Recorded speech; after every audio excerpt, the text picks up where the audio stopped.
When my CEO wife went bankrupt, everyone expected me to take the cash and run. Sure, I'm handsome and obsessed with money, spending her wealth on endless fun, but I actually want to help her build her empire back up. Just a tiny fraction of her future wealth would secure my freedom. Getting financial freedom would be that easy, but who could have guessed her bankruptcy was all an act? When I transmigrated into this novel, it was already the grand finale. My stunning CEO wife was actually the villain defeated by the female lead. I still remember the final lines written about her. The book said Bai Ningbing's only remaining possession was the husband lying in her bedroom, along with his luxury watches and designer clothes. But she knew deep down that this man, who only ever ignored her unless he wanted cash, would soon walk out on her, taking all his expensive watches and clothes, leaving her utterly penniless. I rubbed my temples, thinking about my newly bankrupt wife, and let out a long sigh. Ever since we got married, she actually treated me quite well. Honestly, I would feel terrible abandoning her right when she hit rock bottom. At the very least, I should stick around until she gets back on her feet with a steady income or a new career. Once I sorted out my thoughts, I got up and started cleaning up this absolute mess of a house. It took me 3 long hours to pack everything into a corner of my room. The pile was massive. I counted over 100 luxury watches and more than 80 designer outfits. I desperately wish these clothes were watches instead, since watches are way easier to sell, are much easier to liquidate. When I finally woke up, it was already 2 in the afternoon. Feeling my stomach growling, I checked the wallet on the coffee table. I hadn't even stepped into the kitchen yet. We just moved in, and neither of us could cook a decent meal. The kitchen was bound to be empty, so I had to find food myself. Luckily, although this apartment was small, the neighborhood was great, with tons of restaurants downstairs. I strolled down, grabbed a simple bowl of noodles, and recalled the bare shelves I saw in the bathroom earlier. There were barely any toiletries, so I headed to the supermarket. I bought a big bag of essentials, including a set for her. I picked colors and styles based on her preferences from my memory. Once home, I resumed cleaning and gently pushed open her bedroom door. Aside from a crowded bookshelf and desk, the room only had a bed and a few absolute essentials. I sighed softly. It must be rough for a woman who grew up pampered like royalty to endure this kind of living condition. I looked around and got to work cleaning. Hours flew by.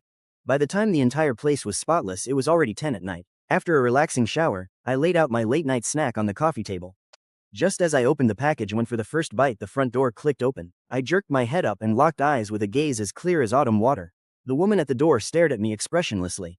As she looked away, her eyes swept across the room, and a flicker of genuine surprise crossed her face. Her eyes locked back onto me, and I took the opportunity to size her up. She was stunningly gorgeous, fully deserving of every beautiful word the author had showered on her. Feeling her intense gaze, I unconsciously gripped my chopsticks, unable to shake off a sudden wave of tension. After all, I was an imposter. Could a sharp woman like Bai Ningbing really fail to notice her husband's sudden change? Her eyes made me feel as if she could see right through my soul. "Did you hire a cleaning service? Do you still have enough money?" she asked. Her tone was calm but carried a sharp edge of scrutiny. I quickly shook my head. "No, I cleaned it myself." "You did?" "Yes, myself." Her face filled with disbelief, and she stared directly at me. We locked eyes for a few silent seconds before she finally looked away. "Is your money holding up?" she asked. "I'm good. How about you?" I asked back out of habit. The moment the words left my mouth, I regretted it. That simple question made her look at me in shock again. "I have enough," she replied slowly, plunging us both into silence. She glanced at the simple meal on my table and suddenly muttered, "I am sorry." Caught off guard, I looked up, followed her gaze, and quickly waved my hands. "No, please. You have absolutely nothing to apologize for." She didn't say another word but instead walked over and sat down on the opposite sofa. Choosing her words carefully, she began, "Our assets have been fully liquidated to settle the business. Although we are left with nothing, we don't have any outstanding debts either. You don't have to worry about being hunted by creditors. I have 30,000 left. I will start earning money as soon as possible. Your card should still have 60,000.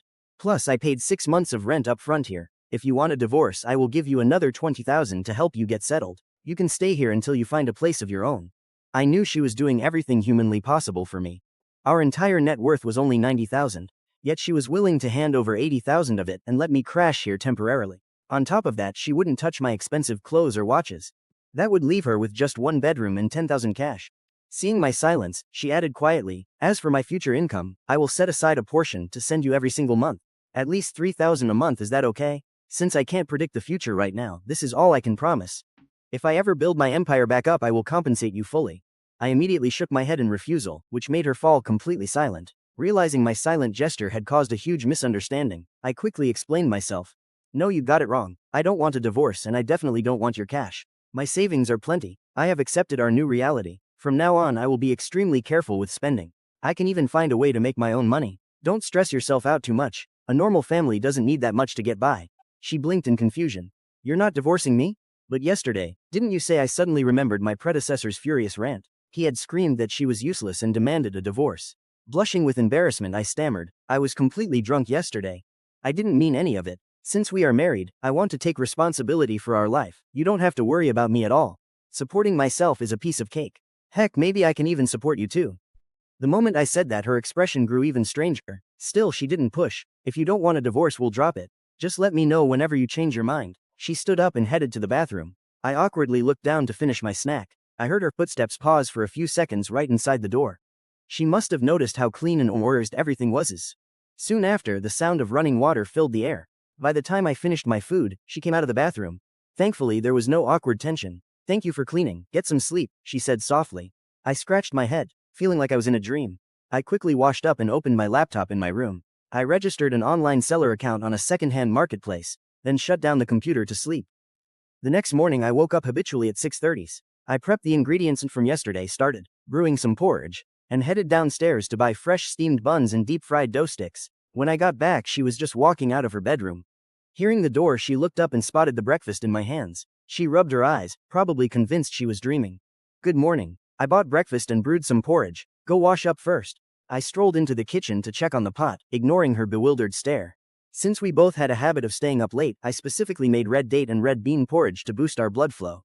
Once it was ready, I ladled out 2 steaming bowls. I plated the buns, boiled a few eggs, and prepared a quick side dish. When she stepped out of the bathroom, she was greeted by a surprisingly hearty spread on the dining table. Although the scene was incredibly cozy, it only seemed to trigger her suspicions. She knew her husband too well. In over 3 years of marriage, I had never touched a single chore or cooked a meal. My only skill was spending money. Even her premarital background checks never mentioned I had any domestic skills. Her mind was swirling with debts. Was I faking it all along? I quickly explained. We used to have maids and chefs, so I never had a reason to do anything. But now that it's just us and cash is tight, eating out feels wrong. My cooking is basic, but it is totally edible. If you don't mind, we can eat at home from now on. So when Grandpa asked if you could cook, you lied to him? She asked, scooping a spoonful of porridge into her mouth. I froze for a split second, then quickly laughed it off with a casual excuse. My cooking is nothing compared to professional chefs. I knew Grandpa was used to gourmet delicacies, so I was too embarrassed to show off my excuse. Barely passed, she nodded gently. Actually, it is quite good. I noticed her movements were still incredibly elegant. It must be tough for a woman raised on elite cuisine to eat simple street food.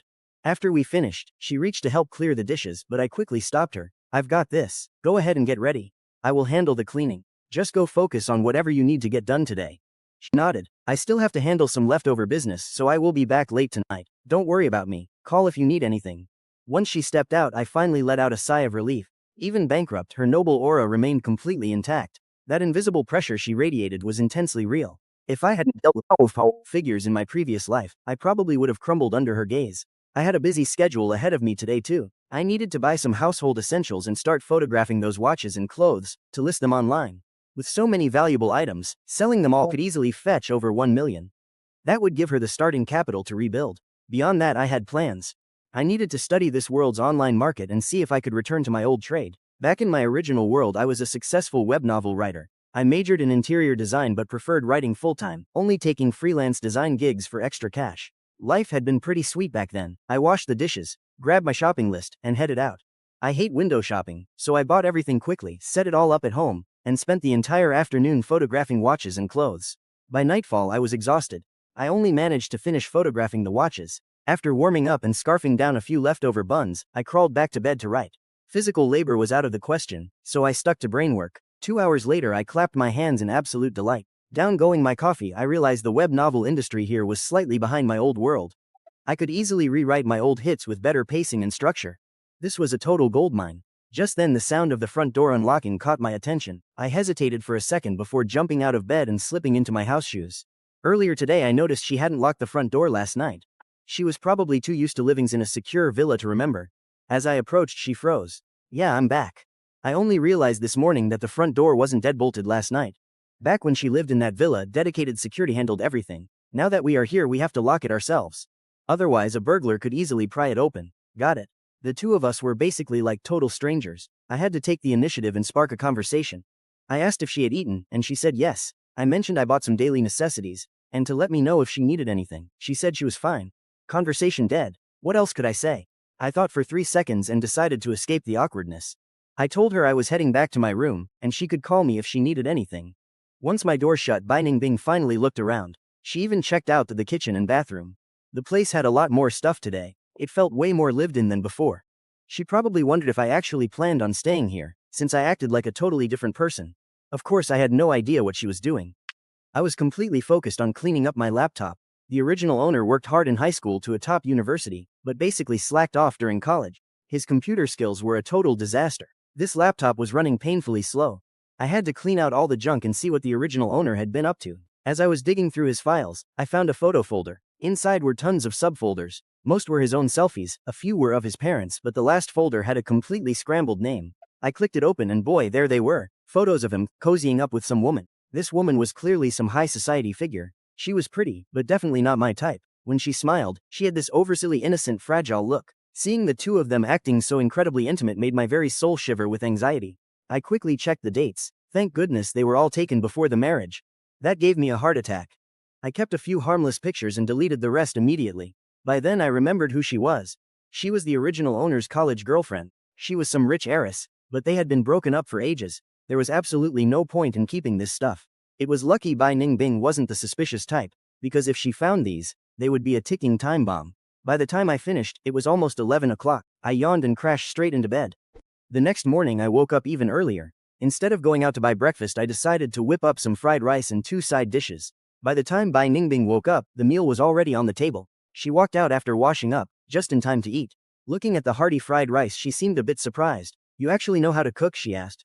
I smiled. "Yeah, I don't know too many fancy dishes, but everyday home cooking is no problem. It might not be gourmet, but it's edible. Don't judge." She took a bite and nodded. "Actually, it's pretty good." I smiled. "Glad you like it." Then she surprised me. "I'll be back for lunch today." I froze for a second before quickly recovering. "Oh, what would you like?" "Whatever you make is fine." "Sure," I replied. "How about sweet and sour pork ribs, stir-fried tomatoes and eggs and egg drop soup? Will that be enough for you?" "Should be." "Great, go ahead and focus on your work then." After eating, she grabbed her coat and headed out. I cleaned up the dishes as usual. Once she left the building, she got into a car parked near the entrance. Her driver was her old assistant Gu Xinhan, a childhood friend handpicked by her grandfather. The moment she sat down, Xinhan handed her a paper bag. "Ningbing, I got your favorite breakfast." She shook her head. "No thanks, I already ate. Xiao Shu made me fried rice." Gu Xinhan froze in shock, her hands suspended in the air. "Wait, what, he actually knows how to cook?" "Honestly, I had no idea either," my wife replied. "He made congee yesterday, which I thought was a miracle. When he claimed he could cook, I thought he was just bragging. But then he made fried rice today, and when I mentioned coming back for lunch, he even offered to make proper dishes." Hearing about my sudden change, Gu Xinhan frowned. "Wait, does he have some hidden agenda? You two used to completely ignore each other, and he couldn't do a single thing right. Didn't he demand a divorce earlier? I even looked up the entire process for you. Why hasn't he mentioned it again?" My wife looked up with a thoughtful smile. "He changed his mind. He said he has accepted our new reality and wants to build a decent life with me now. He even promised to start earning money so I wouldn't have so much pressure." Gu Xinhan leaned back, laughing softly. "Wow, maybe he just can't stand seeing you struggle and wants to share the burden. If that's true, he actually sounds decent. But he was useless in college, and for the first 2 years of your marriage, he only spent your cash. One day he wants a divorce, the next he changes his mind. What do you think? Hard times reveal a person's true character. Maybe his conscience kicked in. You never truly know someone until trouble strikes," Gu Xinhan added. "We've seen plenty of people turn their backs on us lately.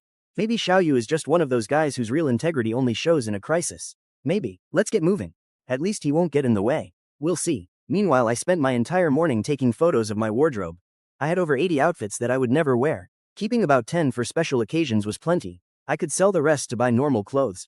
Ordinary clothes. After 2 hours, I was only halfway done. I checked the wall clock and saw it was already 10. Realizing I needed to buy groceries, I quickly packed up the clothes, threw on a random jacket, and headed out, leaving the supermarket with 2 heavy bags. I walked back to our complex. Just as I crossed the street, someone called out my name. I turned around and saw a gorgeous, immaculately dressed woman. I squinted.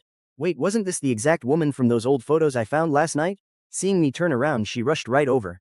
"Xiaoyu, how did you end up like this?" I looked down at my cheap jacket, then at my grocery bags. "Is there an issue? What are you even doing here?" With a deeply emotional expression, she pleaded. "Dump Bai Ningbing and come back to me. I can give you a much better life now. It kills me to see you struggling like this. Come back to me, and I'll make sure you're taken care of." If it weren't for the original owner's memories of this woman, I might have actually been touched by her puppy dog eyes. This was Pei Ruyan, the second heiress of the Liu group, and my host's ex-girlfriend. Back when they were dating, she loved playing him like a puppet while mocking him behind his back for chasing her money. Even though she was wealthy, she never spent a single cent on him. He paid for everything, and she treated him like a dog, summoning him whenever she wanted. She only put on this fake, deeply in love act once Bai Ningbing entered the picture. She wanted him to reject Bai Ningbing. He had been genuinely devoted to her, starving himself to save up cash to spoil her, while she just wanted a toy. Fortunately, the original owner had some common sense left and didn't completely lose himself in her trap. Back then, he almost rejected Bai Ningbing.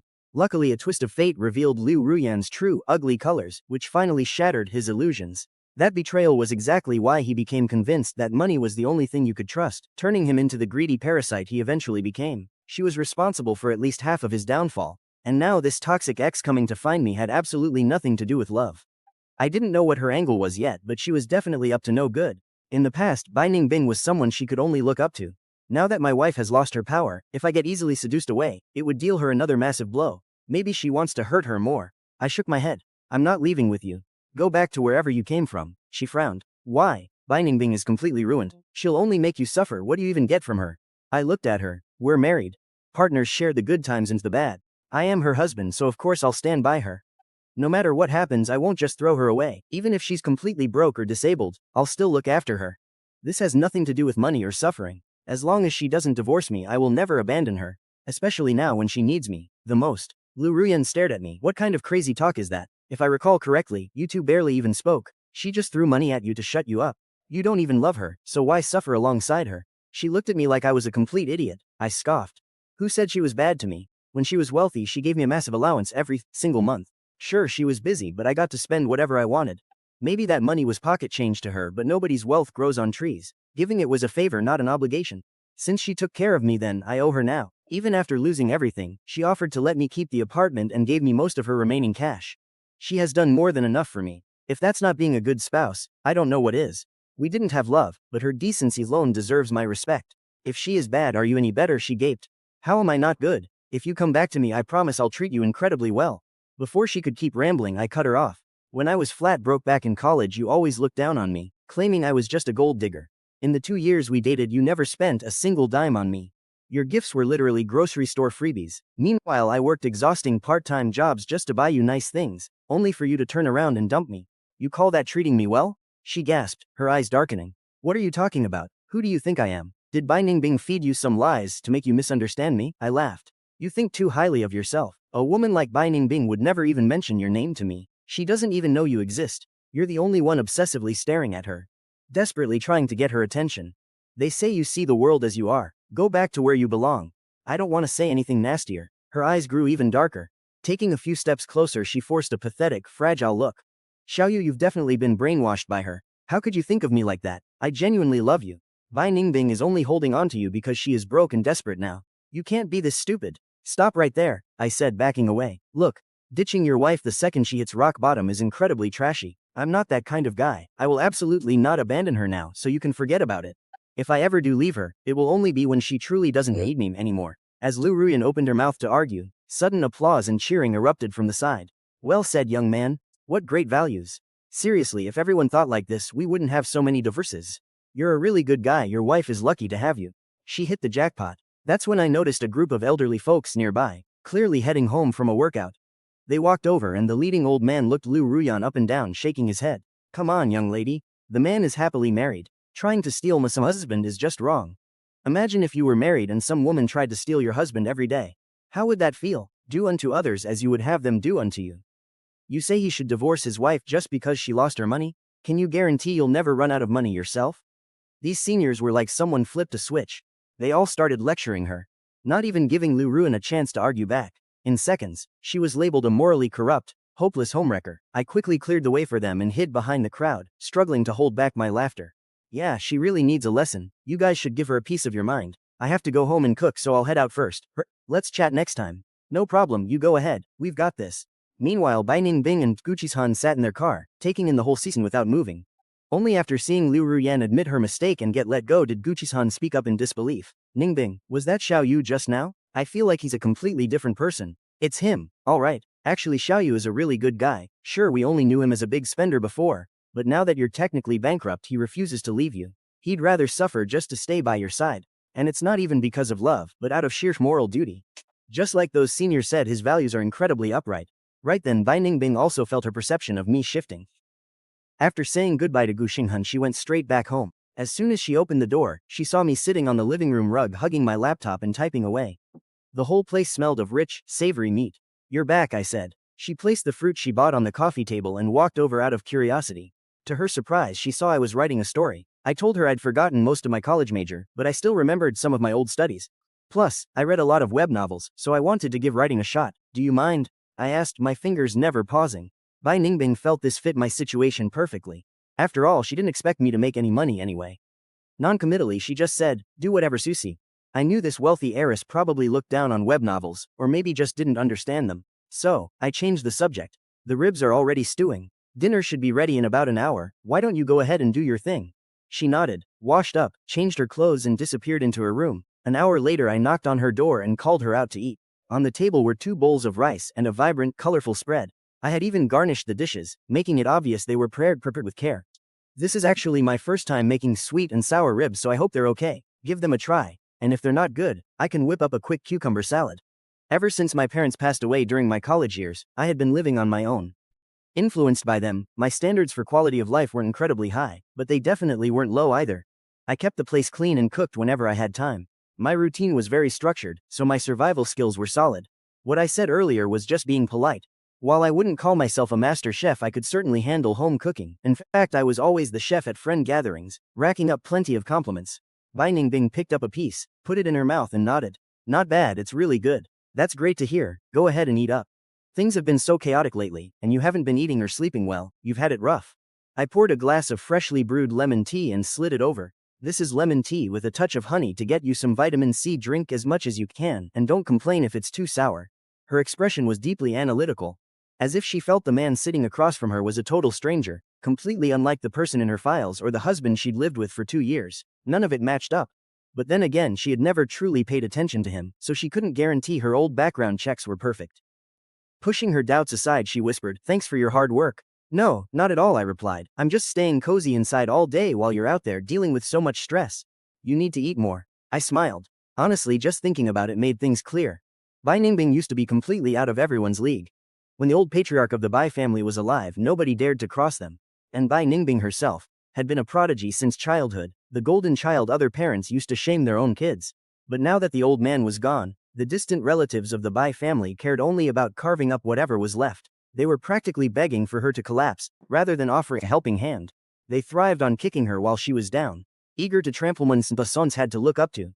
To be honest, back when I was reading this novel before I transmigrated, I never understood why Bai Ningbing refused to let her wealthy friends help her out. If she had just accepted their aid, she wouldn't have fallen this hard. But since our relationship isn't exactly close right now, I felt too awkward to ask.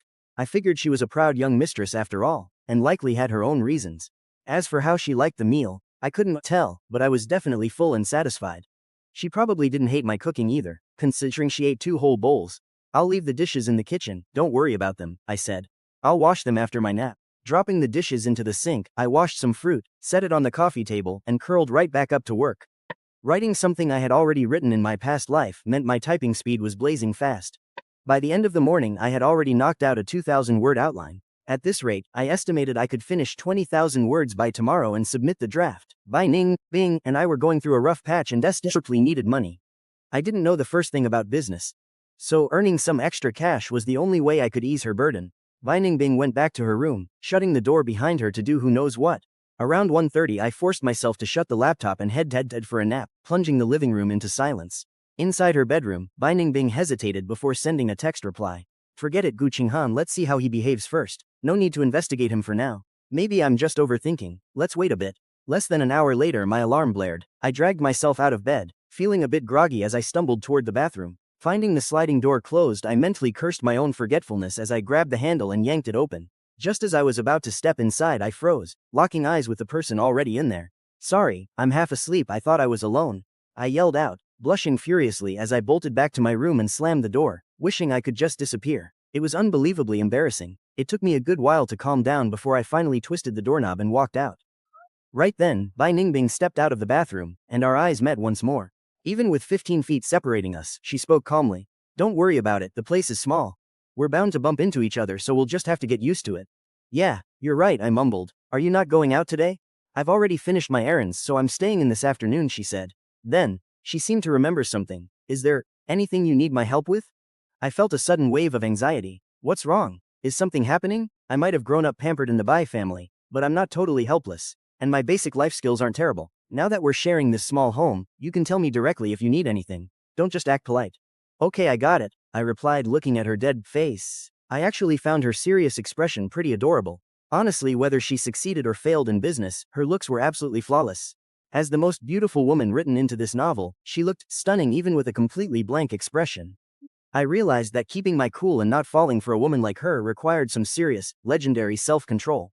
After I finished speaking, she gave me a deeply meaningful look before returning to her room. Suddenly, a thought struck me. I rushed over and stood outside her door. What do you want? Anything is fine. I'm not picky, she replied.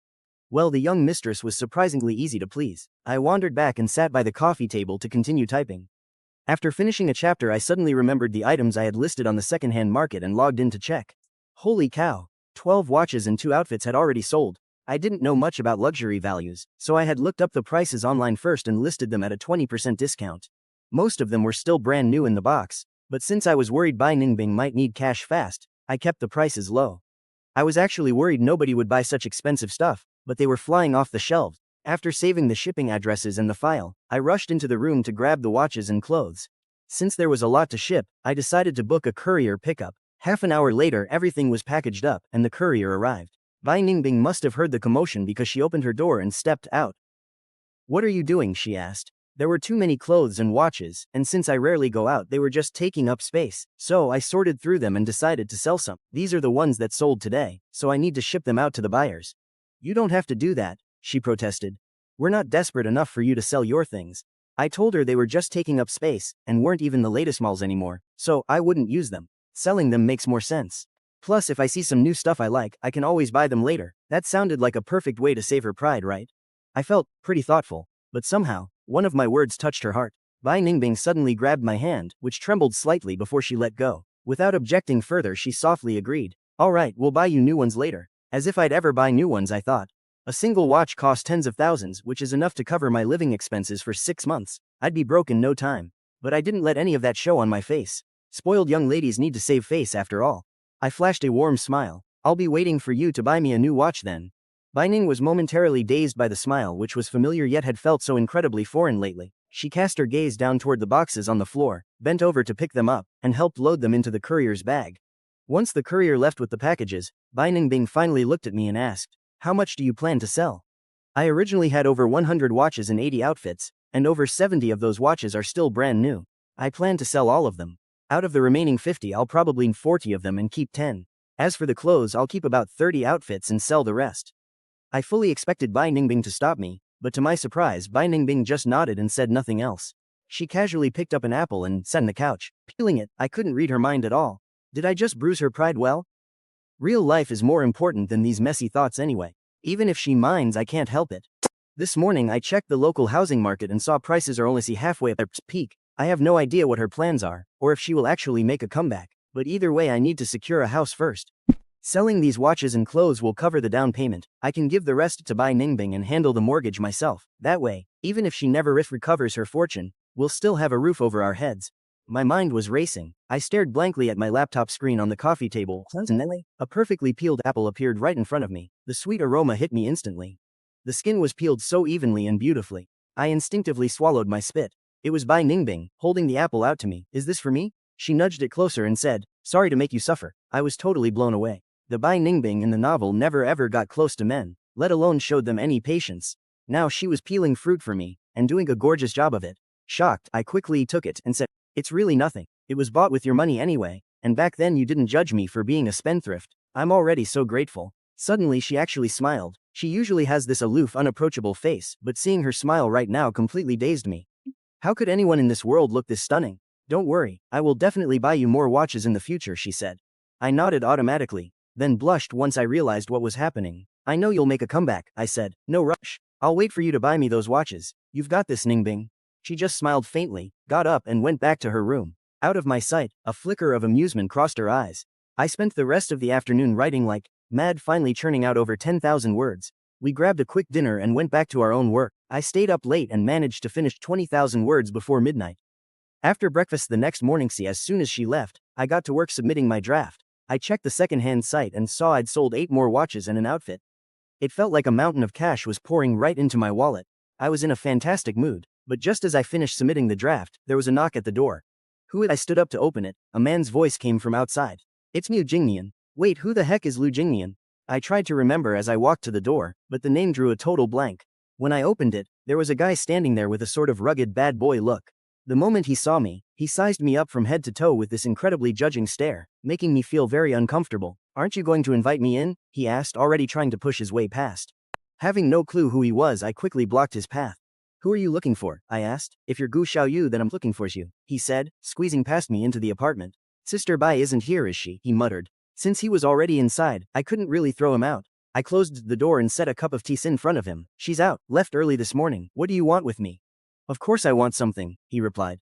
"Honestly, you look decent, but you have no family background and zero capability. Sister Bai marrying you was a total tragedy. I know her grandfather only forced the marriage to repay some old favor, but you've been married to her for years and haven't helped her career one bit. You don't know how to do anything except shop and play.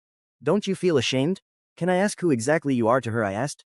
"Sister Bai and I grew up together as childhood sweethearts. She was always so good to me. If not for you, we would probably be together by now." "Well, I've never heard of you," I retorted. "Obviously," he snapped. "Did you expect her to bring up our childhood relationship to your face?" True, Bai Ningbing definitely wouldn't mention him to my body's original owner. First, they weren't close, and second, she was not the type to gossip. I nodded. "So why are you here?" "Right now, Sister Bai desperately needs help," he said. "How can you have the nerve to keep dragging her down? My dad agreed to help her make a comeback, but only if she and I get married. So you need to divorce her. If she wants a divorce, she can tell me herself. Why would she need you to relay it? It's not like I'm some shameless leech. Or is this actually just your own idea?" "Sister Bai would never do something so classless," he argued. "Of course she's too embarrassed to say it, so you must take the initiative. You've spent so much of her money over the years and never helped her once, yet she never gave you a hard time. Now that she's struggling and you can't help, shouldn't you at least stop dragging her down? If you ask for a divorce, she can just go with it, and everyone saves face. Is this her decision? This is my decision. Why don't you get it?" he snapped. "She would never ask for this herself, so we have to take the lead to help her. Once you divorce her, I can marry her and get my dad's help for her. If this was her idea, I'd divorce her in a heartbeat. But since it's yours, let me ask, before we got married, were the two of you ever together? Does she actually love you?" Liu Jingnian froze mid-sip. "That doesn't matter. She's just bad at expressing her feelings," he scoffed. "Besides, she doesn't love you either. I can actually help her, while you're just a burden. I'm 100 times better for her." "You are completely wrong," I replied. "I might not know her perfectly, but I'm positive she would never accept your father's help, especially if marrying you is the price. You think convincing your dad to help her is doing her a favor, but you haven't considered what happens if she relies on him to rebuild her life. How would she ever hold her head up in public? She'd forever be labeled as someone who used marriage to gain wealth. I might not know her inside out, but I know the villain in the novel isn't some freeloader. Actually, if she weren't so proud and refused to bend her knees, she wouldn't have faced so many struggles in the first place. How could someone like that trade her marriage for a comeback? At least, not anytime soon. Honestly, I wouldn't mind a divorce, but definitely not like this. Not because someone else is pressuring me. I made my stance clear. Whatever Ningbing decides to do is up to her and I respect her choice." Liu Jingnian looked like I'd stepped on his tail. "You just want to cling to her and refuse a divorce? How can you be so incredibly selfish?" he shrieked. "Sister Bai has been more than generous with you. Now she finally has a shot at a comeback and you're ruining it. You are absolutely disgusting. Mr. Slu, I've been patient enough with you. You barge in here spouting nonsense. Anyone else would think you're just some desperate homewrecker trying to break up a... Since when does our relationship require an outsider's opinion? Even if you genuinely want to help her, you should be talking to her, not me. I can't make decisions for her anyway. And it's not like I'm desperately clinging to this marriage. If you actually think about it for a second, you would see it. If she truly loved you, why didn't you marry before her grandfather found me? If the feelings weren't quite there, why weren't you two even dating? You keep insisting she's not a backstabber, yet here you are, betraying her values on her behalf. You haven't considered her real problems at all. What right do you have to judge me?" he barked. "You're just a pretty boy who does nothing but spend her money. What right do you have to say anything?" "I have every right because I'm still her legal husband. As long as I am, I have the right to call out anyone trying to wreck our marriage. Sure, in the past I only spent her money and didn't help, but she let me buy those things. She didn't mind at all, so why are you so stressed? If you want to marry her, go convince her. If she agrees, I'll divorce her immediately.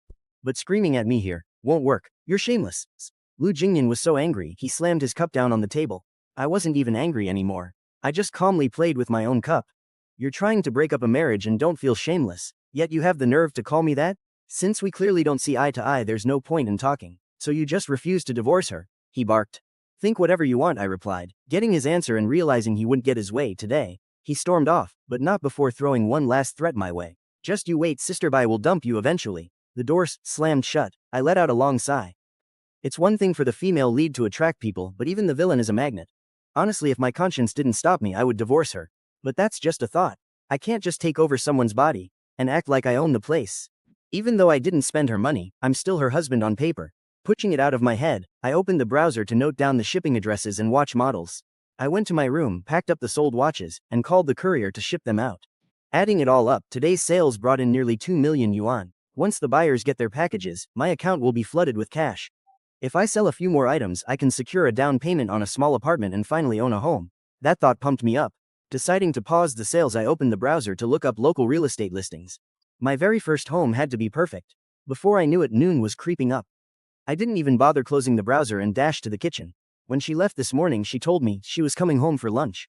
I was so lost in daydreaming about our future that I completely lost track of time. I decided to make wontons.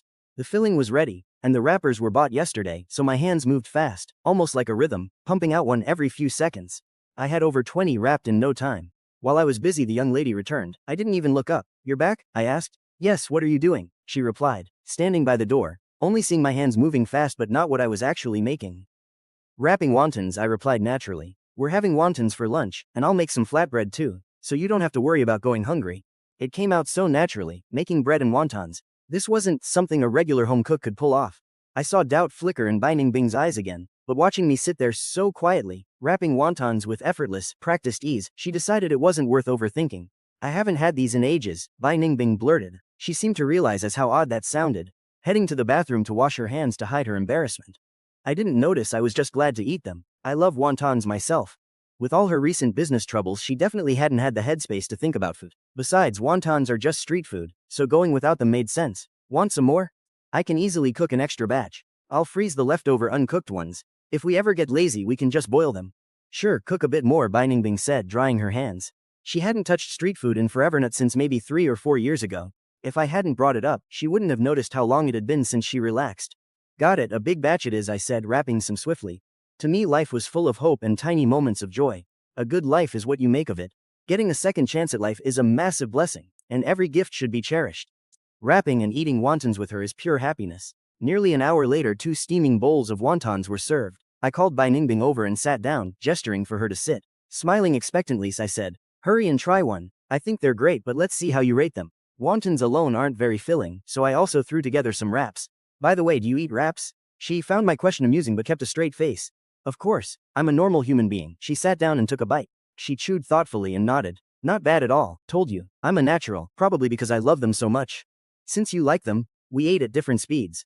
Although she only ate about half as much as I did, she finished at the exact same time. When I went to wash up, she suddenly spoke. I'll buy a dishwasher soon. It's just a few bowls. No need to waste money, it doesn't cost much. It's fine, she replied. I winced, looking conflicted. What is it? She asked. I realized she still hadn't adjusted to our new reality.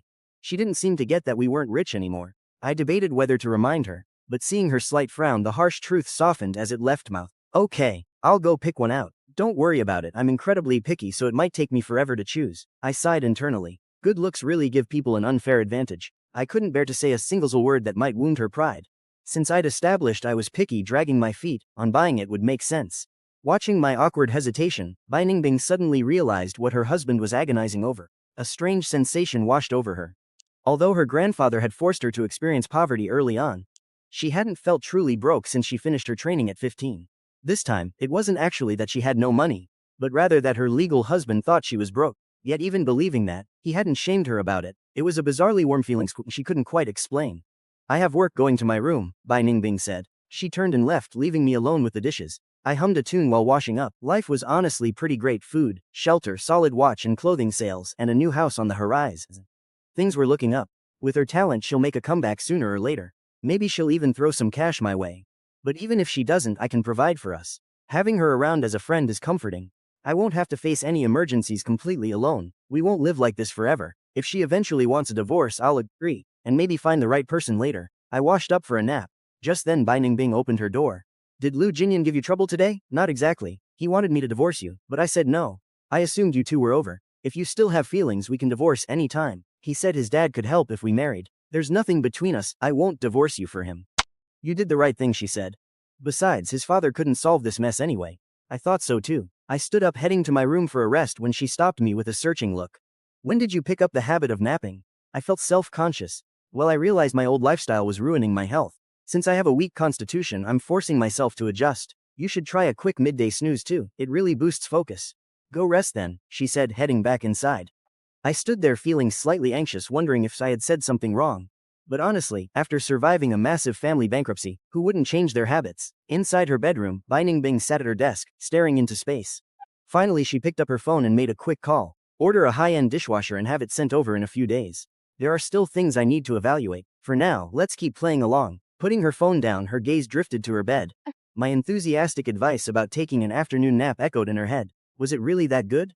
Before she knew it, she had curled up on the bed, feeling her muscles completely relax. It actually felt wonderful. Buried under stressful work for years, she hadn't slept like this in absolute ages. Unknowingly, 2:30 p.m. rolled around. I stepped out of my room, stretched thoroughly, and washed my face. Opening the bathroom door, I saw Bai Ningbing stepping out of her room, eyes still slightly glazed with sleep. Heavens, does she always look this stunning when waking up? Hard to believe she's slated to be the story's villain. The author put so much love into her, only to hand her tragedy. Such a tragedy. My face apparently betrayed my thoughts, showing a flash of pity that caught her off guard. She winced slightly, looking away to hide her discomfort. Do you need the restroom? She asked stiffly. No, go ahead. I'm all done. I stood aside after she went in. I sat down at my laptop. Opening my messaging app, I found a new friend request with a note. Editor from the web novel platform. Novel editor. Hearing my excitement, Bai Ningbing walked out. What is it? My novel passed the initial review. If it clears the next rounds, I'll be making real cash. Thanks, it's a mutual win. I immediately dove back into my screen, typing away. Seeing me occupied, she quietly went back to the bathroom. Later, the courier arrived to pick up my packages. Mr. Gu, do you run an online shop? These watches look amazing. Can I buy one cheap as a gift for my boyfriend? I froze, waving my hands. Oh, sorry, I'm just shipping them for a friend. Actually, they're quite expensive, easily over $10,000 each. I don't have the authority to cut deals, but I can ask him if you want. Over 10,000? Gosh, are these all luxury pieces? Honestly, I don't know, but they're definitely pricey. Just then the elevator door slid open. Bai Ningbing stepped out, having overheard everything. What is going on? Nothing, just the courier wanted to buy a watch. I offered to ask my friend for a discount, but she quickly waved it off. No, if they're luxury. Never mind, I'm just a regular person. I can't afford that. Is this all of them? If so, I'll log them in and head out. Yep, just these. Thanks for making the trip. She gathered the parcels and headed down the elevator. That was when I realized I was blocking the entrance.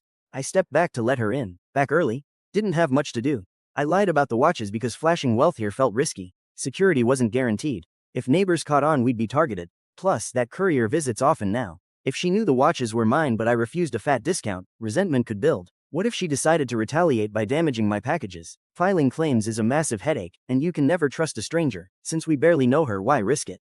Good point, she said. Oh, by the way, there's a gala coming up. We need to attend together. I don't really do high society events. Won't I just embarrass you? Don't worry. At this point, nobody can make my situation any worse. A little extra drama won't kill me. She calmly poured herself a glass of water. Her words left a bitter taste in my mouth. Okay, I'll prepare. For the next 2 days, she worked crazy hours, but we still shared meals. I kept cooking for two, dividing my time between writing packing orders and researching galas. But when she walked in today, she realized I wasn't my usual lazy self on the couch. Instead, I sat bolt upright, staring expectantly. Seeing the mountain of clothes on the sofa, she blinked. What's this? Buying a new wardrobe? Help me, young mistress. I have no idea what to wear to a gala. These are the best options I could find. Which one looks better? Come on, take a look. She frowned slightly. Didn't you always prefer styling yourself? Well, I guess I was just being defensive back then. I used to desperately guard my fragile pride, but now I get it. You are who you are. Why be so sensitive and invite contempt? It is better to just frankly admit I cannot love. You really have it figured out, she said. Now look at these suits. I cannot make up my mind. Bai Ningbing scanned the options and casually pointed to a classic black suit. This one. It is understated and fits well. Let us go with that. Once we decided, I began packing up the other clothes, putting them away. When we left, Bai Ningbing drove. I purposely sat in the back at me in the rearview mirror. You are wearing so little, aren't you cold? I am fine, it has long sleeves, not that cold. Why do I feel like your attitude toward me is a bit strange? How could that be? We have no grudges and you are so good to me, I cannot thank you enough. It is just that we rarely interacted before. Seeing you constantly now is just a bit unfamiliar. You will get used to it over time. Bai Ningbing watched me through the mirror. I scratched my head, my fake smile fading into a daze. Suddenly, I lost the desire to speak. Silence fell between us until we arrived at the city's largest hotel. As Bai Ningbing and I reached the entrance, someone deliberately blocked our path. It was a chubby man with greasy, shiny hair arm in arm with a flamboyantly dressed woman. An obvious smug look of malice was plastered across his face. Guangyuan Group is keeping a close eye on that land in the east, Mr. Li. Shouldn't you look into it?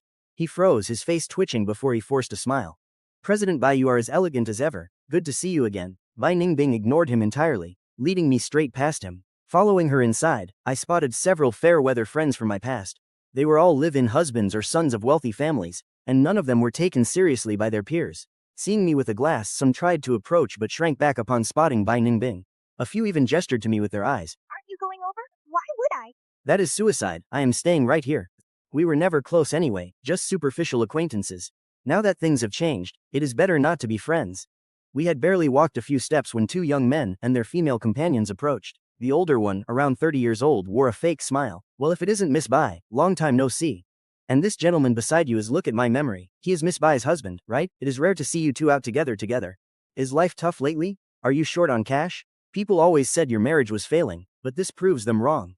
It has been a while, Bai Ningbing replied. I thought you were too sick to get out of bed and passed away, but look at you, still standing. Smart people avoid a ditch once they trip, but some fools refuse to learn until they drown in it. Don't you agree with me, Mr. Tang? Well, yes, but some pits were once traps, and are now treasures lying on the ground. Naturally, everyone wants to pick up a prize. I am sure you understand my meaning, Miss Bai. By the way, I heard that you most recently run into some business trouble. Since we are acquaintances, I will offer some friendly advice. Sometimes wealth is not just money, it can also be a person. I instinctively clenched my fists and stepped right in front of Bai Ningbing in front of her. Just then a female voice called out from behind, "Second sister, what are you doing here?" The two men's faces immediately fell. Stepping back, she added, just looking around. What are you two doing here? Since when has my sister been someone you can casually approach? Have the Tang and Shi families sunk this low? Why are you still standing there, waiting for me to kick you out?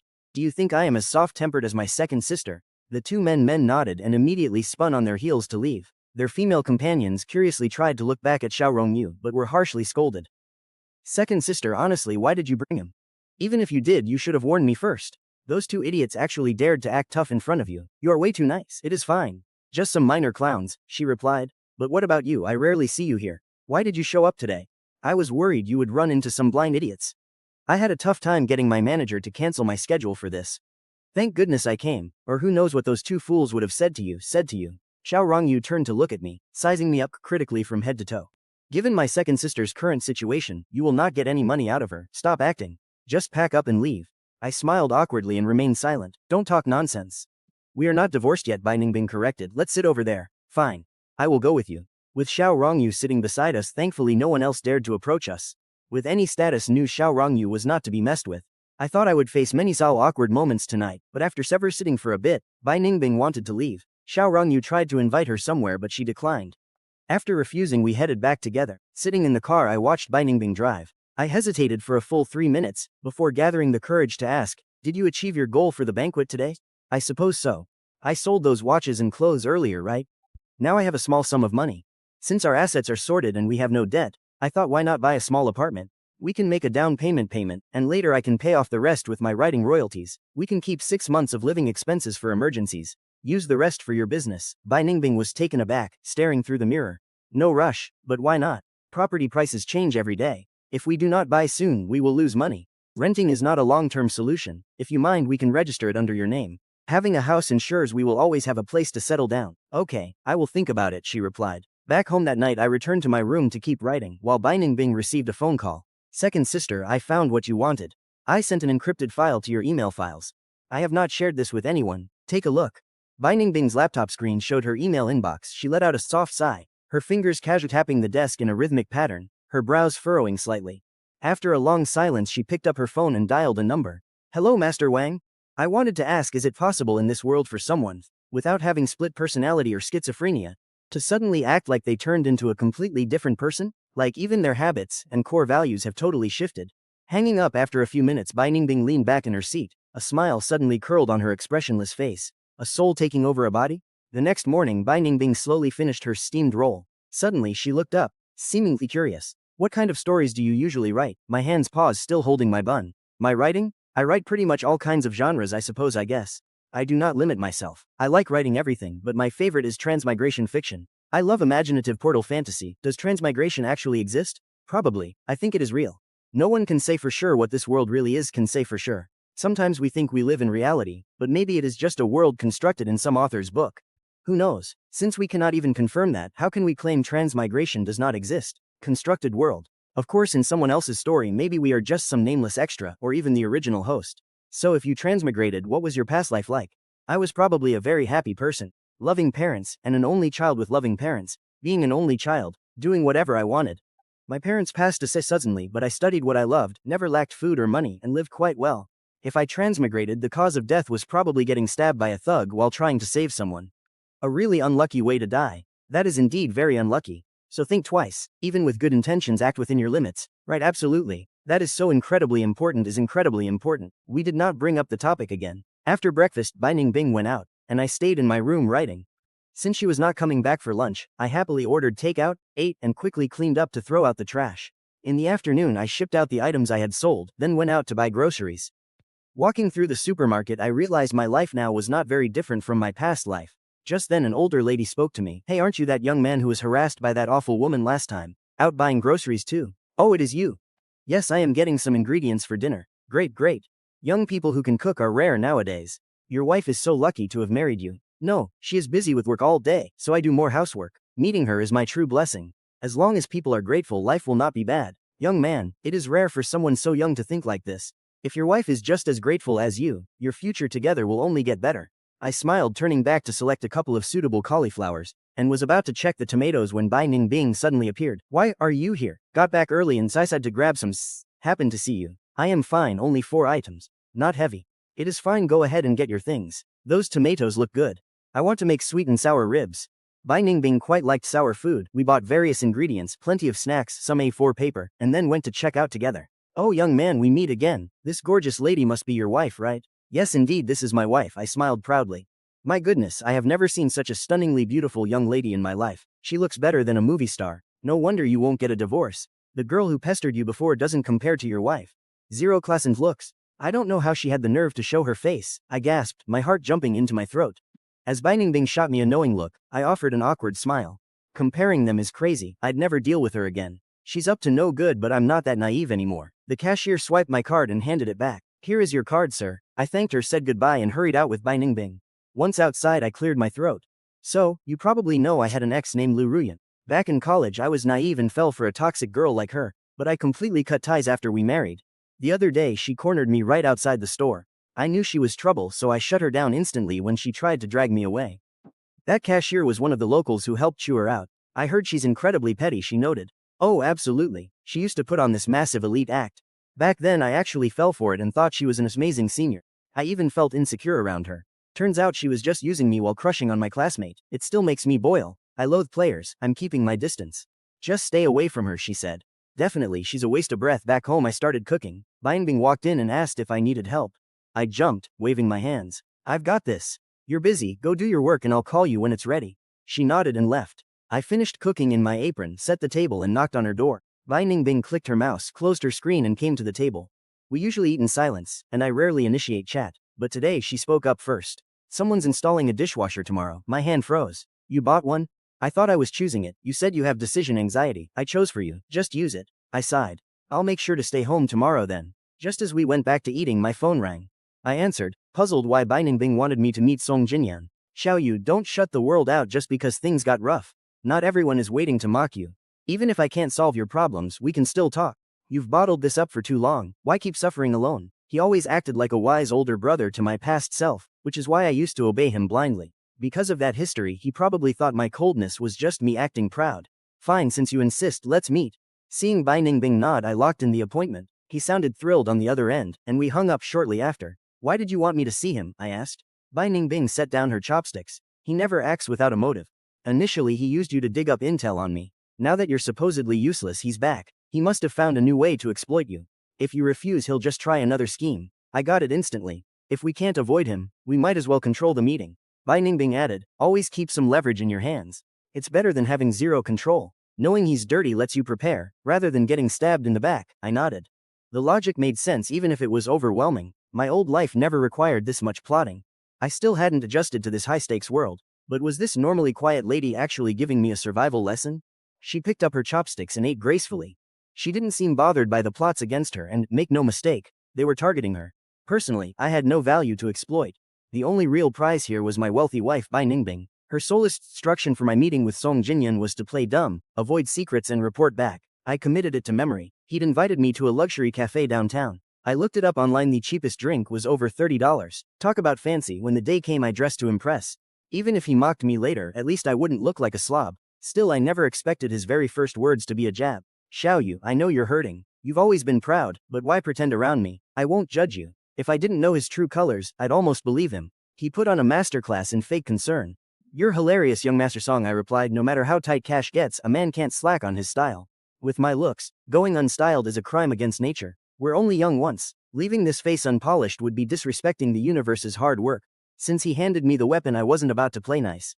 I aimed right for his ego. He forced a smile. Right, you're the prettiest. Come on, let's get some tea and talk. I can at least be a shoulder to cry on. Venting always helps. Smiling, he patted my shoulder, as the waiter led us to a premium private room with a view. I was genuinely impressed. Rich people's spots hit different. This massive master-designed courtyard completely blew ordinary tea shops out of the water. Song Jinyan noticed my staring and probably assumed I was mourning my lost wealth. He sneered internally but offered a gentle, "What's your poison, Xiao Yu?" My eyes lit up, and I ordered everything, including all the signature items I'd searched up. Can you actually finish all that? He asked. I knew he thought I'd lost my dignity, acting starved. But I didn't care. I'll just get a doggy bag. Easy. Leftovers? You're actually packing up scraps? Are you that desperate? Duh, wasting food is a sin. I'm not a rich boy anymore. I've gotta save money. Plus, frugality is a virtue. Why the shock, young Master Song? Got a problem with traditional values? He opened his mouth, speechless, and muttered, "No, you're right. Good for you." Exactly. Used to be so wasteful, buying luxury junk I never even used. If I'd spent that time on better things, it would have been amazing. Why was I so blind to people in need? Donating to poor kids is way better than hoarding brand-name junk in my closet. Speaking of which, you're so noble, you must have donated tons, right? He loved playing the saint but actually helping people. Pure fantasy. He was way too selfish. He hated spending money on anyone but himself. Yet he managed a warm smile. Of course. My parents raised me to always help out and share with others. He thought I wanted to talk about philanthropy. But I immediately pivoted. Since you're so incredibly generous to strangers, and we've been close friends for so long, surely you'd help a broke friend like me in my time of need? He froze. He never expected someone as prideful as me to beg so shamelessly. You have no idea how hard things are. I can't afford clothes or watches. My wife is icy and everyone ghosted me. His face started to twist. I slid over, grabbed his hand in a death grip, and wouldn't let go. Bro, you're my only real friend left. You're usually loaded, so please save me. 200 grand is pocket change to you. Surely you won't cheap out on your best bro, right? I squeezed his hand, looking desperate, and dropped another bomb. Come to think of it, maybe I should reach out to some of my wealthy female friends. That hit him right where it hurt. He looked like he'd throw up. On the surface he plays the noble gentleman, but behind closed doors everyone knows his dirty secrets. His reputation is ruined beyond repair. To fix it, his family told him to lie low and fade from memory. This is exactly why he approached me. Was to pull off something big, just to show off his skills to the woman he's pursuing. Xiao Yu, what nonsense are you saying? We're so close. How could I watch you suffer and do nothing? Didn't I come find you the moment I got back? You know me, I'm too soft-hearted. It hurts to see a stranger suffer, let alone you. Rest assured, in my hands I don't have crazy money, but 80 to 100,000 is easy. I'll transfer it soon. Use it for your emergency. Don't be polite. Sure. So what did you do after Miss Bai went bankrupt? How would I know? You know me. My college major had nothing to do with business. Even if she explained everything, I wouldn't get it. Honestly, as long as we have food, I'm good. She's always busy anyway, and I never ask. So I don't ask. I actually thought about divorce, but she said she has no debts, so we just kept going. I heard Lu Ruyan looked for you? Yeah, but she's trash. No matter how useless I am, I can't let her look down on me. I put on a show of loyalty to Ningbing just to spite her. She couldn't beat Ningbing back then, and she still can't beat me now. I'm no big shot, but Ningbing treats me well despite everything, which shows she's a decent person. I would definitely trust someone with high integrity over a piece of trash. But maybe Miss Lu only realized she truly loved you after she lost you. You've never suffered. How long can you survive this kind of life? Actually, it's not that bad. When we had money, there was endless drama, and my head was constantly filled with all sorts of messy thoughts I could only escape by shopping. Now, it's quiet, I can do whatever I want. It's not like I can't handle a simple life. I lived like this for college anyway. So this is great. I have nothing to complain about, except I need to figure out how to earn some money. You're going to work? No way. What can you even do? Just imagine working a retail counter or supermarket register and bumping into old friends. Good jobs are hard to find. You'll only get low-skilled labor. Can you handle that? What's so hard? No matter what, I graduated from a top university. I've never worked, but I can learn. I have the basic skills. Like my English or professional skills, I'm totally fine. Song Jinyan finally recalled that I actually got into that top school on my own merit, long before meeting Ningbing and Ruyan. Unlike him, who failed school and needed family money to study abroad just for a vanity degree, his mood soured instantly, but he refused to back down. Sure, a degree is important, but experience matters too. Starting now, you can't compete with fresh graduates. It won't be easy. I'll just try. Getting into a top school was hard. A simple job can't be tougher than the college entrance exam. Oh, look at me bringing this up in front of you. It's fine, young Master Song, don't worry about it. You don't need to work anyway. I really envy how you rely on your family now and your wife later, just coasting through life. So lucky. In other words, he's totally useless and completely dependent on others. This hit a nerve. Song Jinyan barely kept his face from twisting, cursing silently at my sharp tongue. I, on the other hand, was thrilled. We traded barbs back and forth, both of us fully aware of the game yet maintaining a polite facade while taking jabs. The difference was his insults didn't bother me at all, whereas every single one of my shots hit his sorest spots. By the time we parted ways, I was absolutely rejoicing, while Song Jinyan was about to explode. Before leaving, I didn't forget to remind him to pay up. Eager to invite me out again later to gloat and pry for info, he nodded and reluctantly transferred 100,000 yuan. I headed home feeling incredibly happy. When I walked in, Bai Ningbing was on the couch looking at her laptop. She looked up at the sound of the door while I changed, put away my clothes, and washed up, all with a massive grin on my face. My mood was clearly fantastic. I'm back. I made a free 100,000 yuan today. Aren't I amazing? I waved my phone in the air, grinning. My voice carried undeniable smugness. A free 100,000 from Song? Yep. He tried to gloat and pry for details, so I shut him down, played poor, and put him on a pedestal so he couldn't back out. I basically hinted that if he didn't pitch in, I'd tell everyone he has no heart. To save face, he had to bleed some cash. Ningfeng silently recalled how the old me used to spend wildly on bags, yet here I was, thrilled over 100,000. A strange feeling washed over her. Free money is free money, and squeezing it out of him is no easy feat. Come on, open your Alipay, I'll transfer it to you. Think of it as him paying back his old debts. Take it and spend it. Don't worry about our budget. Ningbing found it novel to see me acting so generous. Is there anything you need me to do? Nope, at home we have everything we need, and nothing is broken. She didn't mean that, but seeing my face, she knew we weren't on the same page. She actually pulled out her phone, opened a lead, and held it out. Very naturally, I sent the freshly received cash directly to her account, as if it was the most natural thing ever. I don't mind giving you free money. It was yours anyway. Back when we treated young Master Song, wasn't that all your money? Now we're broke, so he's just paying you back. I love money, but I prefer earning my own. I'm actually thinking writing royalties now. I won't let you starve. We might not eat gourmet feasts, but simple home-cooked meals are guaranteed. Well, thank you. Don't mention it. You treated me well before. Oh, I brought some takeout back totally untouched. Want some? Although she grew up incredibly wealthy, Ningbing was never one to be wasteful. Outside of business events where she had to look wealthy, she ate normal meals at home just made by a good cook. She'd eaten takeout during school anyway. Sure, she said. I didn't expect her to actually eat what I brought back, thinking a wealthy heiress wouldn't touch leftovers. Wait, I just realized I only packed desserts. Is that okay? What's wrong with that? I walked over to the door to grab the bag. Inside were indeed pastries and sweets. Ningbing naturally picked up a piece, popped it into her mouth and swallowed. This probably tastes better when it's fresh and warm. You've had it before? She glanced at me, slowly pulling out a tissue to wipe her hands. Grandpa used to love it. Ah, the old patriarch loved it, so she used to buy it for him. I suddenly realized that bringing this up would only make her miss him and feel sad. I felt an instant wave of awkward guilt.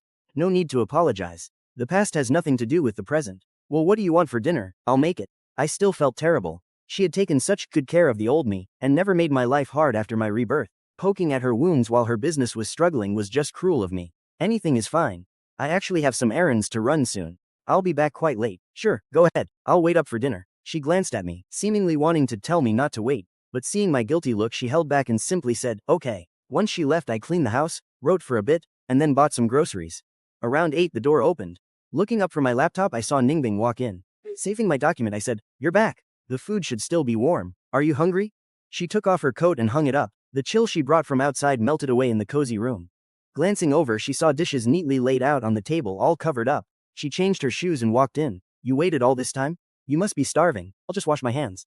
I'm fine, not really hungry. I won't always make it back, so just eat without me next time. Sure. I also figured someone like her wouldn't have a regular 9 to 5 schedule to eat dinner on time. If she didn't come back, I could actually relax and just eat whatever. But out of guilt, I had made an incredibly lavish dinner. I even went through the trouble of steaming buns from scratch. They were cute and tiny flour rolls, sweet-filled buns, sweet potato rolls. You could devour one in 2 bites. Ningbing picked up a flour roll and finished it in a few bites. These are really good, she said. Right? I spent 3 or 4 whole days researching how to get them perfect, figuring out the exact ratios and timing to make them turn out like this. My favorites are the flour rolls and sweet ones. My friends loved them too. Whenever we had free time I froze. In my excitement, I almost slipped up. Your skills are impressive. You mean college friends? Yeah, college friends. We lost touch later. I haven't made these in ages. Glad I haven't lost my touch. Thank goodness she didn't dig deeper, or I would have raised suspicions instantly. I quietly celebrated, not noticing the amused look on her face. Oh, by the way, I simmered this chicken soup for a long time. Drink up. Okay, my soup is always a hit. Store-bought stuff lacks depth, but mine has the perfect rich balance of flavors. She knew it wasn't about the taste, but the feeling of someone taking the time to cook for him. Growing up, her mother loved making chicken soup. It tastes awful, but she always claimed it was good for kids, so her father forced her to gulp it down. After her parents died in that tragic accident, she tried all kinds of chicken soup. The family chefs and even the maids spent years trying to recreate that recipe, but nobody could ever duplicate it. As she grew older, she stopped asking for it, and everyone forgot. She realized her soft spot for the man before her now was partly due to those faint nostalgic memories. She occasionally showed a warmth that felt like home. Why are you looking at me? Is there something on my face? I asked, noticing her starings. Didn't she know her intense gaze could be incredibly intimidating? Or was she sensing something off again? You look like you have dark circles under your eyes, she said. What? I quickly stood to check the mirror. Sure enough, I saw faint shadows. Was I starting to look sleep-deprived? I shuddered. She had just made a passing remark and hadn't expected such a dramatic reaction. When I didn't come out, she called out, "Is everything okay? Aren't you eating?" Right then I crept out sheepishly, probably due to my recent late nights.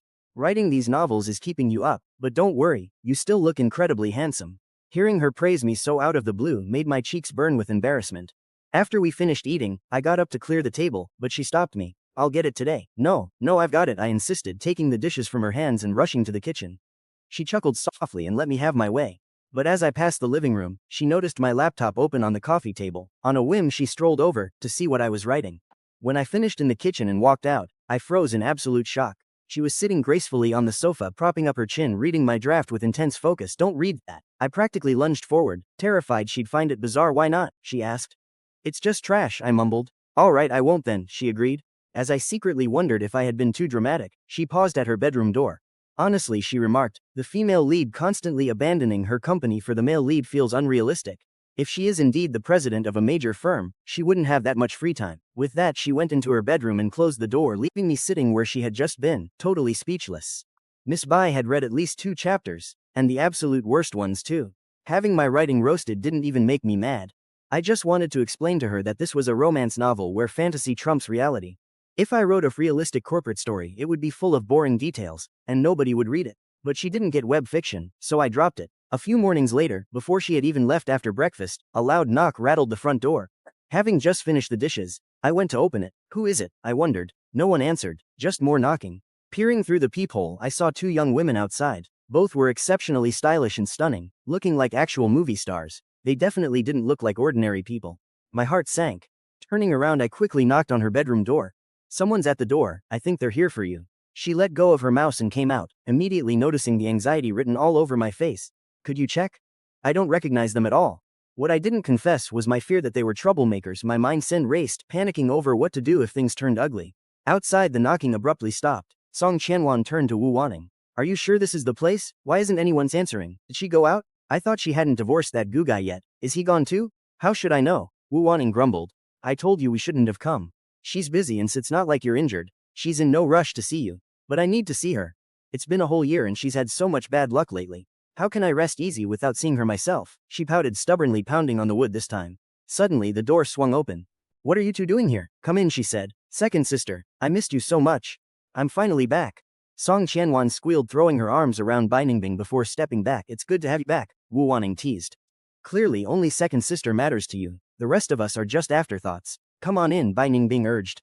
I stood behind them, completely stunned. Second sister? Could these 2 be her wealthy best friends? Song Qianwan happily bounded inside, only to stop dead in her tracks when she saw my bewildered face. She pointed a finger at me.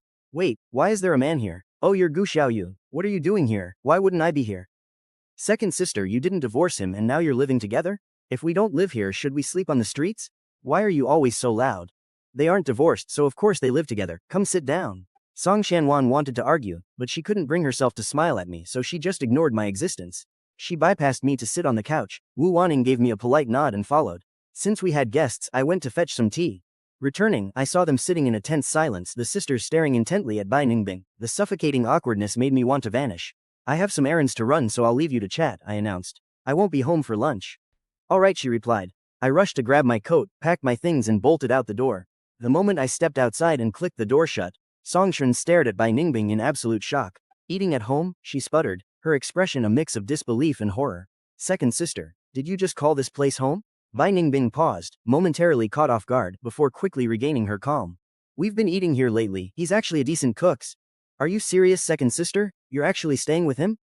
Aside from his handsome face, he has absolutely nothing to offer, and it's not like we lack handsome men in our circle. I refuse to believe you fell for him just for his looks. You would have done that years ago. Honestly, of all the good-looking guys I've seen over the years, I've never met one better than him, Wu Wanning interjected. Besides, people change. You didn't know him before you went abroad, and you haven't even spoken to him since you got back. How can you judge him so confidently? Do you think second sister is a fool? There has to be a reason she keeps him around. Remember, to the public she is completely broke right now. Yet under these circumstances he hasn't packed his bags and left. When Wu Wanning researched him for Bai Ningbing, she had reached a bizarre conclusion. She suspected her sister kept him close to keep an eye on him. After all, an open enemy is easy to dodge, but a hidden threat is far more dangerous. But before Song Chanwan could even nod in agreement, Bai Ningbing shocked them both with her sudden confession. It is not as complicated as you think. He has changed. He is actually quite pleasant to be around now. He only lives here because he has nowhere else to go. He works, cooks and lives a simple life now. But why won't he divorce you then? His personal growth shouldn't stop him from signing the papers. Why does he insist on staying? There are other reasons, none of which you need to know. Just treat him with respect from now on. He is not as terrible as you think. Song Qianwan opened her mouth to argue, but Wu Wanning quickly cut her off. Second sister has her own plans, so we don't need to worry. Since he isn't the deadbeat we imagined, we will treat him with respect. Little 5, I know you're protective of her, but you need to calm down. Stop overreacting whenever it involves second sister. If you keep copying little 6, you'll lose your mind too. I am nothing like her. How can you compare me to that little idiot? Honestly, you're starting to sound exactly like her. We told her not to crash the banquet, but she ran over anyway and nearly caused a scene. You two are cut from the exact same cloth. That's not fair. I just got back and didn't know what was happening. Besides, you never explain things fully. You always leave me in the dark. Song Qianwan glared at Wu Wanning, who merely chuckled in response. Let's drop it. Now that you're back, do you finally plan to join the family business? I really don't want to. But my old man is forcing me. You both know I couldn't care less about the automotive industry. You might not care, but you are a natural. You were already spotting flaws in his car designs back in high school. Do you really think he'd let you go? He probably wakes up laughing every night knowing he raised a daughter destined to run his empire. Oh, spare me please. If I knew he was that devious, I would have kept my mouth shut. I would have never fallen into his trap. My peaceful vacation is officially over and my beloved food startup is being hijacked by my own father. What infuriates me most is that the old man hid his inner foodie for years. It's terrifying how long he kept that a secret. Having family push you forward is a blessing, you know, Wu Wanning noted. Your father cares deeply about your future, you should cherish it. Some of us never had that kind of guidance. Exactly. Second sister has the refined palate of a classical scholar, while you down every tea like water just to get it over with. Hey, at least I get straight to the point, Song Qianwan laughed. There is nothing wrong with being direct. She didn't mind the teasing at all, so what if I'm uncultured? It's no big deal. I was never as refined as second sister anyway. But seriously, what is your next move? I refuse to believe your stepfather's son can get away with this. Unbelievable. How can anyone predict the future and always beat us to the punch?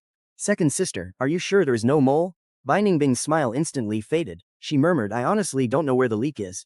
I told nobody about my plans yet they still found out. A mere mole cannot explain this. As she spoke, Song Qingwan and Wu Wanning listened intently. Should I double check your things? Let me check your personal belongings. Maybe there is some advanced spy tech I missed. I doubt it. I tried moving to a new place without carrying anything, even changing my clothes, but nothing changed. Does he really have superpowers? Is even our eldest sister powerless against him? We tried to once join forces to shut him down, but whether we set traps or confronted him head on, he dodged every single blow. Somehow he allied with the Wen family, and Elder Wen himself stepped in to mediate, which was basically a warning.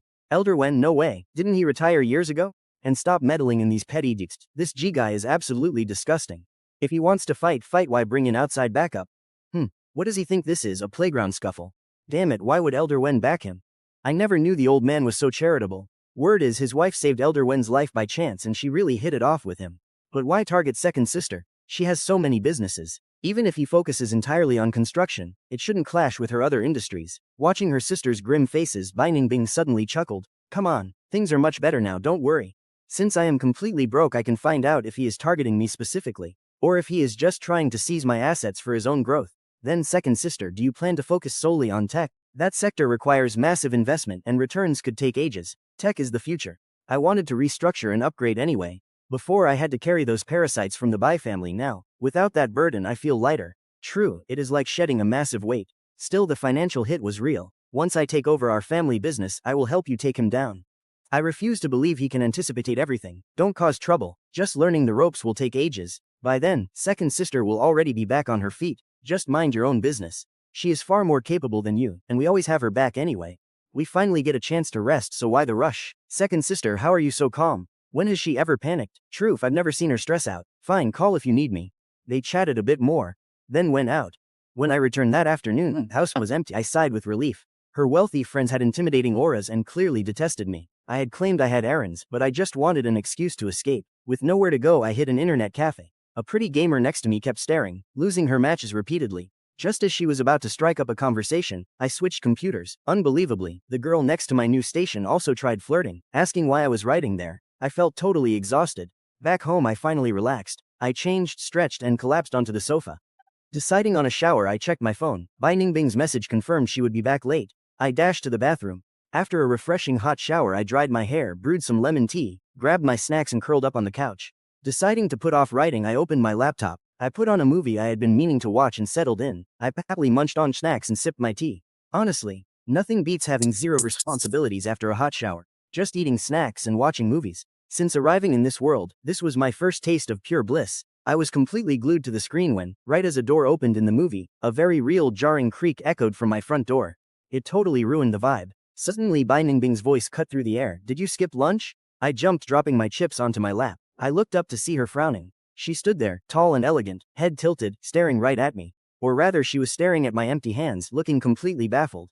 I stared back like a startled little animal frozen in place, kinda like a koala. You weren't you supposed to be back really late? I stammered, my embarrassment on full display. My voice carried a hint of accusation. Slipping into her house shoes, she looked away. I finished early. Wanting wanted to visit her office, but Elder Song summoned her back, so she had to leave. The office isn't going anywhere, so there is no rush. Anyway, did you skip lunch? I quietly pinched the corner of my chip bag, trying to slide it out of her sight.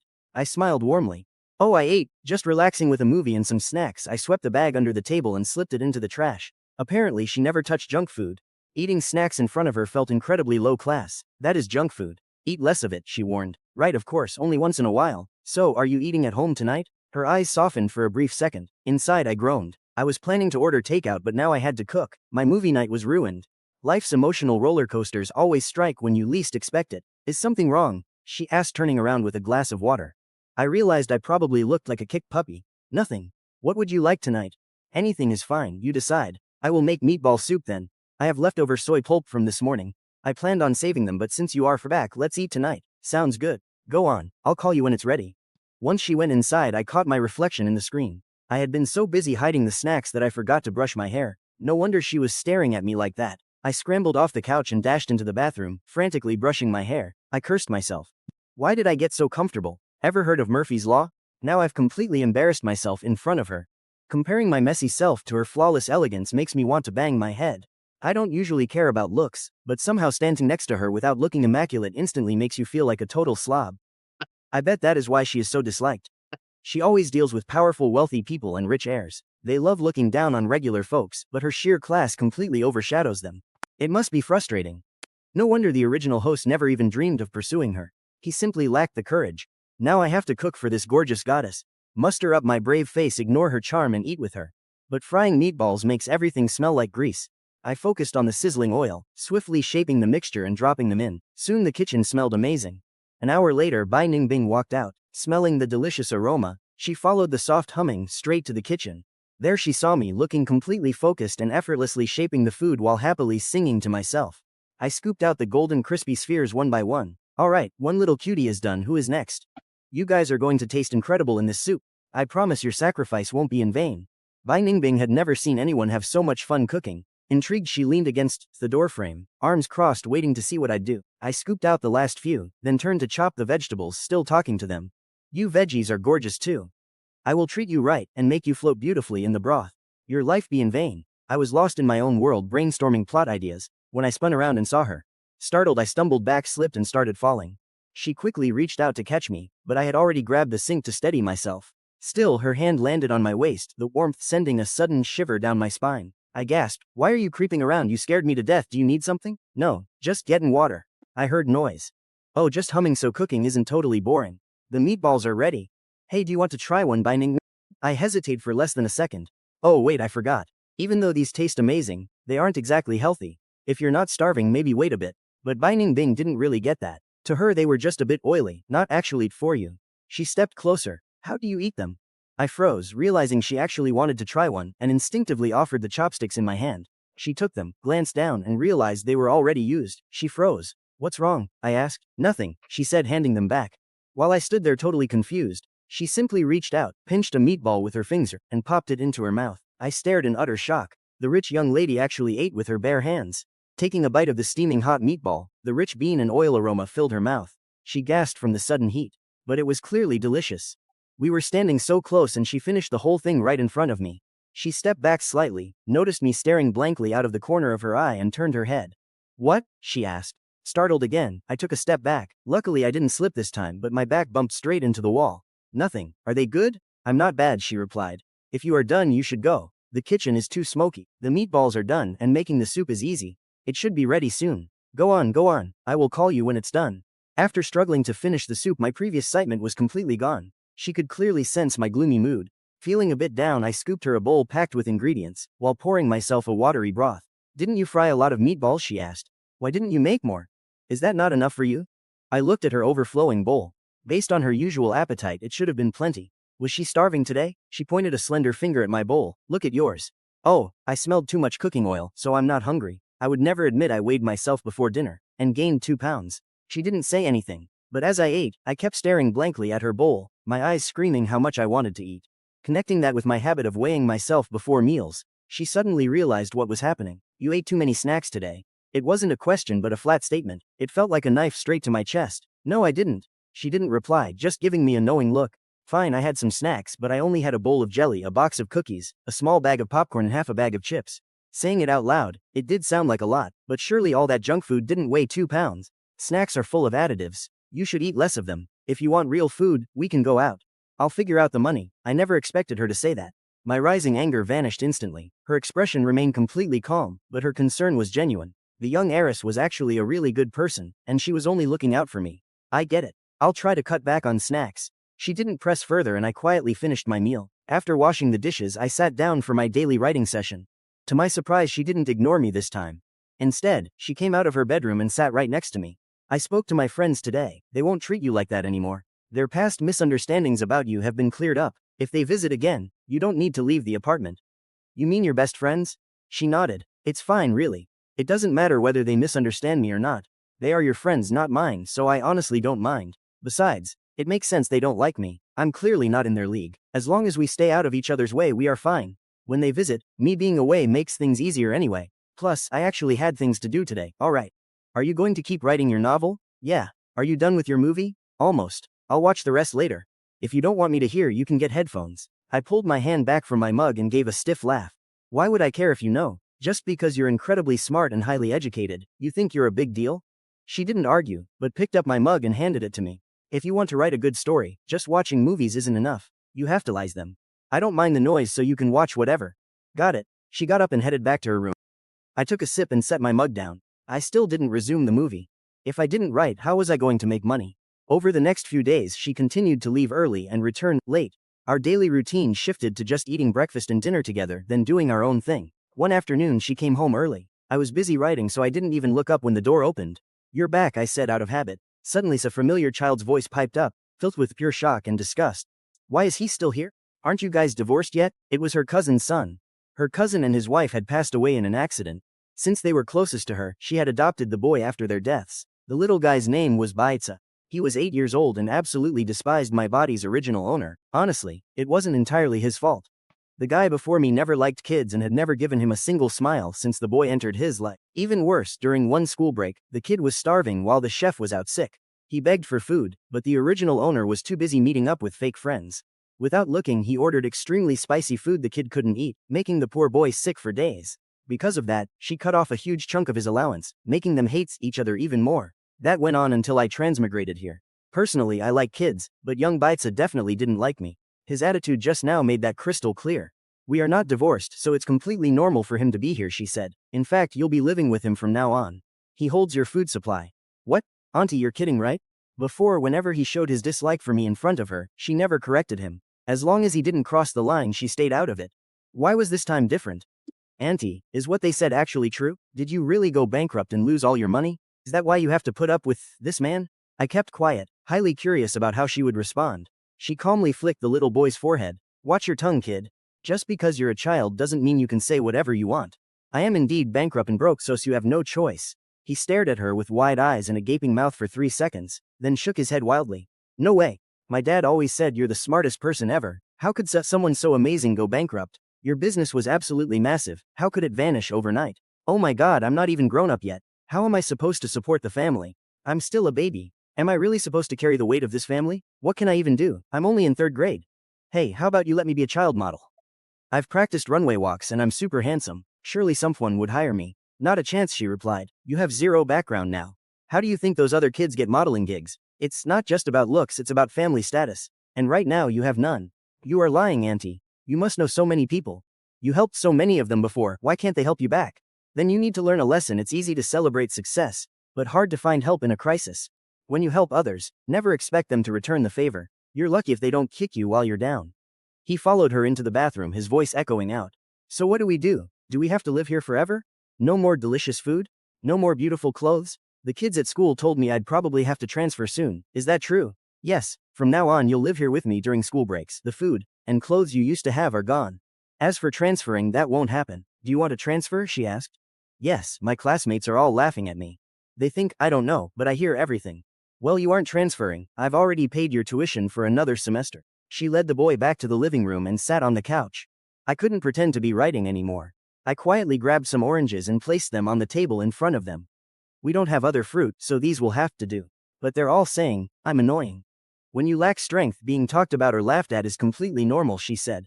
But even if you become highly successful and hold a position of power in the future, people will still talk. In fact, it will be worse. But if you are powerful enough, they'll avoid saying it to your face. She peeled an orange for him, and as he reached for it, she nudged him slightly toward me. You haven't greeted him yet. The boy looked over at me as I turned to look back at him. He opened his mouth, then hesitated before asking her, so what am I supposed to call him? You can just call me Xiao Yu, I offered. Okay, Xiao Yu. Are you on school break now? I asked. What do you want to eat? I'll cook for you. You can cook? Then why didn't you do it before? He stared at me with wide, cute eyes. But his question was incredibly sharp. We had a chef back then. You talk as if you're some amazing master chef. Just some rice and a few simple side dishes will do. Still, I decided to make an effort. While cooking, I spent extra time making the food look fun and child-friendly. Personally, I really like kids. Back in the day, I always used to play with my friends' babies. I actually liked him the moment I saw him. The little guy was just so cute. If it weren't for our bad history, I probably would have hugged him already. After she took him into the bedroom, for a bit, I finished cooking and called them over. He came out in his pajamas, washed his hands, and sat down in the seat I had set up for him. When he looked at the food on the table, he looked totally shocked. Did you really make all of this? He asked, pointing at the table. The dishes were shaped like cute cartoon characters. And even his rice had a little smiley face on top. Of course, that special treatment was only for his plate. Bai Ningbing and I had normal food, while he got his own exclusive meal. First day of vacation meant VIP treatment. I'll get you some kid-sized utensils later, the big ones are hard to use. You don't need to make special food for me. I'm not a little kid anymore, so stop doing that. I eat normal food at school. I'm already in 3rd grade. Even if you were in college, you'd still be a kid to us. I decide what to make. Your only choice is whether to eat it or not. If you refuse to eat, next time I'll make your absolute least favorite thing. Since we're broke now, if you don't eat, don't expect any allowance for snacks. You'll just go hungry. How can you treat someone's good intentions like this? Yet Bai Ti politely muttered, thank you, Xiao Yu. I couldn't help but ruffle his hair. You're welcome. Kids clearly love this stuff, but they always pretend they don't. Such a little tsundere, but honestly it was adorable. You don't need to make him special meals anymore. Kids from the Bai family aren't that spoiled about food. Bai Chi nodded quickly, agreeing that he was indeed a tough kid, while shielding his head. Well, a kid being tough is his business, but an adult wanting to spoil him is ours. Could a kid really not resist this level of spoiling? But won't this make him too soft? Of course not. How could a little food make me soft? Well, then you'll just have to endure my sweet bribery. I really have no resistance when it comes to cute little kids. Now that we have one at home, I can finally try making kids meals. Thanks for your help, don't mention it. Bai Ningbing watched our interaction quietly and stopped objecting to my kids' meals. The three of us finally sat down to eat. During the meal, Bai Chi ate much faster than I remembered. It was clear he loved today's food. Afterward, I went to wash the dishes as usual. Bai Chi looked even more astonished. You actually do chores? Wow, we really must be completely broke. That's life. Ups and downs always hit you when you least expect it. So, you'd better study hard or you won't even be able to feed yourself later. I'm the top student in my grade. Our school is one of the best in the country. This semester I entered a competition. My teacher said I could win first place. Oh, and the grand prize has a lot of money. I think it's 50,000 yuan. Yeah, we'll have money for food then. Ah, rich kids have it easy. They go to elite schools, and even their elementary school competitions pay so much prize money. I can join more competitions. Before my aunt wouldn't let me because she was worried it would affect my studies, but now I probably can. If I enter 4 I might get 200,000 yuan, then we'd have money for food. Wait no, I don't have that much time. If I want to keep my grades up I can only do 3 competitions. That's only 150,000. It's not even enough for food. 150,000 isn't enough for food? Do you know how many people's monthly income is under 10,000 yuan? 150,000 is a lot. 150,000 only buys you 2 watches. Is it really that much? Think about how much those shark fins you used to eat cost. Why care about other people's income? Are we supposed to live like them? Sigh, I never knew being broke was so terrifying. It can turn a big spender into someone who actually thinks 150,000 yuan is a lot of money. How long has Aunt been broke? Well, we must adapt to our circumstances. When you have money, spend it. When you don't, of course you have to save. Even if you really make 150,000, we can't spend it all on food. Since our living standard went, the food quality has to drop too. But don't worry, even if you eat my home-cooked meals every day, you won't be malnourished. That's so depressing. Holding a glass of water, Bai Ningbing walked over with her long legs and glanced at Bai Chi. Time to do your homework, I'm going. After saying that, he turned his back to Bai Ningbing, made a shushing gesture at me and ran off. Where is he sleeping tonight? With you? Yeah. I'll look into renting a different place later. She had originally planned for Bai Chi to attend this activity during vacation, but the kid refused, so he had to come back. I carefully brought up my previous idea of buying a house. What do you think? I've sold some more watches and clothes lately, so the down payment is definitely covered. Let's see. Since the kid is staying with us during his break, we should get a 3-bedroom. I have my writing royalties now, so I can pay the mortgage. Don't worry about the money. I was so worried she'd fret over our budget and settle for a lower grade apartment. With nothing left to say, we both went back to our own tasks. Having a kid around instantly made the home feel alive, especially since Bai Chi wasn't shy at all. During the day, Bai Ningbing was busy working, leaving only Bai Chi and me at home. At first, we just minded our own business, but eventually, out of sheer boredom, he'd wander out and strike up a conversation with me. In the end, he was still a child. No matter how mature he seemed, he just couldn't help himself. Once he realized I had truly changed and was actually being nice to him, his attitude became much warmer. Why don't you divorce my aunt? She really has no money left. I mean, I find it strange too, but she's completely broke. If you stay with her, she won't be able to give you tons of cash to spend like before. Well, you just said she used to give me a lot of money to spend. So shouldn't I stand by her side and help her through this crisis? If I were to leave her now, wouldn't that make me a terrible husband? Do you really want me to walk out on your aunt and leave her to raise you alone? Then you'd have to fend for yourself without anyone to cook for you. That's not the point. I wouldn't starve. Though I honestly don't know what's gotten into you. You're actually not as bad as I thought. Honestly, I used to hate you. I thought you only knew how to spend money and nothing else. When my aunt married you, it was basically like getting a human credit card. But back then, my aunt had plenty of money, so she didn't mind. Still, it was a pity. She could have married a much better husband. Well, at least you don't seem so awful now.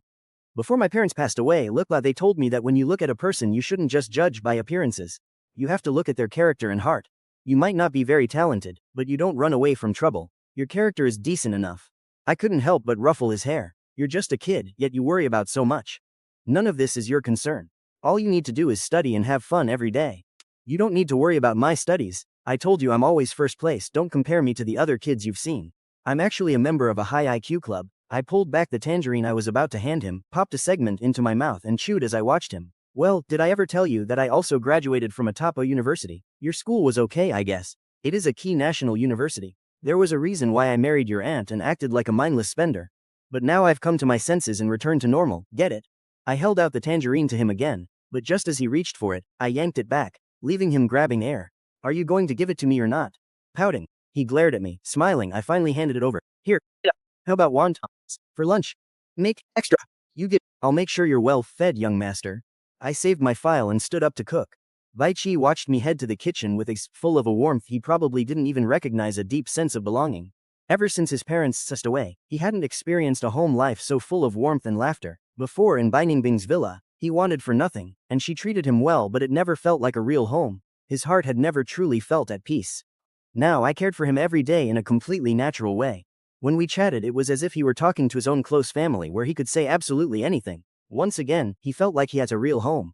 He seemed to understand why his aunt wasn't as cold to me as before. Bing could also sense that the kid was getting more comfortable around me, and when she asked him how things were, he'd say he was having a great time. One night at dinner I suddenly suggested, "I'm free for the next couple of days, and the kid has been cooped up inside for so long. Why don't I take him to the amusement park tomorrow?" Bing's hand paused mid-air. I clearly saw Bai Chi tense up with excitement at my words. She paused to think and realized the kid had been home for 5 days straight without stepping outside. "All right, I'll adjust my work schedule for tomorrow." I opened my mouth, but in the end I didn't say a thing. Honestly, I had planned to take him out by myself, but since the young mistress wanted to join, I could hardly say no. On the bright side, Bai Chi's eyes lit up instantly, brimming with joy, and he gave me a dazzling, happy smile. "Thank you, Xiaoyu, and thank you, Auntie. If you're busy, Xiaoyu and I can go on our own." I had completely forgotten that amusement parks get incredibly packed on weekends. Honestly, I'd never been to one in my past life. It was only because the kid had been so well behaved and stuck indoors, plus a scene I read in a novel, that made me think of taking him out. Knowing his parents died when he was 6, and that Bai Ningbing would never think of taking him to such places, I just couldn't stop feeling terribly sorry for the little guy. The next day Bai Chi woke up incredibly early. He turned to look outside, but the sky was still dark. Glancing at his personal little alarm clock in the room, it wasn't even 6 o'clock yet. Since Bai Ningbing usually woke up at 6 every morning, and would wake him up right after, he lay perfectly still, not wanting to make a sound and disturb her. Honestly, he preferred staying here far more than having his own huge bedroom in the villa. For the first time he felt so close to Bai Ningbing. He truly loved his aunt, but there had always been a subtle distance between them. Moving here and starting this new life sometimes gave him the beautiful illusion that he was still living with his mom and dad. He secretly loved that illusion. "Are you awake?" Startled, he jumped a little, and turned to see Bai Ningbing already sitting up and looking at him. Although her face was still mostly expressionless, she looked much gentler than during the day, carrying a trace of morning sleepiness. "Yeah, I just woke up." He quickly got out of bed, grabbed his clothes, and started pulling them on. Bai Ningbing didn't offer to help at all, as kids from the Bai family were taught to be independent early on. Leaving the bedroom, they both instinctively quieted their steps and headed to the bathroom. In the mirror above the sink, the two of them looked remarkably alike, both brushing their teeth in sync with their singularly beautiful faces. "Auntie, should we go wake up Xiaoyu?" "No need, he'll get up on his own. I usually wake up at 6 too. I get up at 6 to cook." They usually head to their room. The kid told his aunt I worked too hard and suggested eating out. She actually agreed. She said we aren't so broke that I must cook daily. While the kid was processing this, she grabbed his collar, hauling him back to study. I stepped out, patted over, and drew the curtains. Seeing the bright sunny sky, I stretched with a smile. Breakfast was quick, taking only half an hour. I called them for breakfast, and we prepared to leave. Looking at his tiny pack and my huge one, he asked why we needed them. "Did you forget?" I asked. "We are broke now. Park food is overpriced, so buying outside is smarter. Yours is just light snacks, it won't tire you out." "But are these snacks really that much cheaper? How much can they mark them up?" I unzipped his bag, pulled out some cookies, and told him they cost $10 outside. "See how much they charge at the park." "Fine, I will," he muttered, but turned so I could pack his bag. Then we set off with Ningbing driving. To kill time on the drive, I decided to tell Baiju a story. I couldn't tell a third grader his own stories, so I went with Cinderella. It was short, taking under 10 minutes. The kid listened closely and praised my storytelling. I laughed. "Were you even paying attention to the story?" I asked. "Cinderella is a classic, but as Confucius said, reviewing the old brings new insights. You should learn something new." "You are right, but I have already analyzed it. The girls in class love the romance, but my aunt taught me that Cinderella was a count's daughter. She was always the prince's social equal. So it is just a story about social equals living happily ever after." I smirked. "Fine, if you were Cinderella, would you just endure that abuse? Would you tell your father or fight back?" "Telling him is useless. If he cared, she wouldn't have suffered. Fighting back openly is also bad. Disrespecting elders ruins your reputation, making you unmarriageable. Running away does the same. So she had to endure." "You think pretty clearly for a kid," I said. "So her fate was sealed?" "Of course not," he replied. "Enduring seems like the only option, but there's plenty to do. Take reputation, for example. A stepmother abusing her stepdaughter is also wrong. She has 2 daughters of her own. If her reputation suffers, they won't find husbands either." Ningbing watched us. Hearing this, she nodded slightly. I was stunned by his 8-year-old logic. He was so rational. I scratched my head as we pulled into the parking lot. Once we parked, he hopped out, bursting with excitement.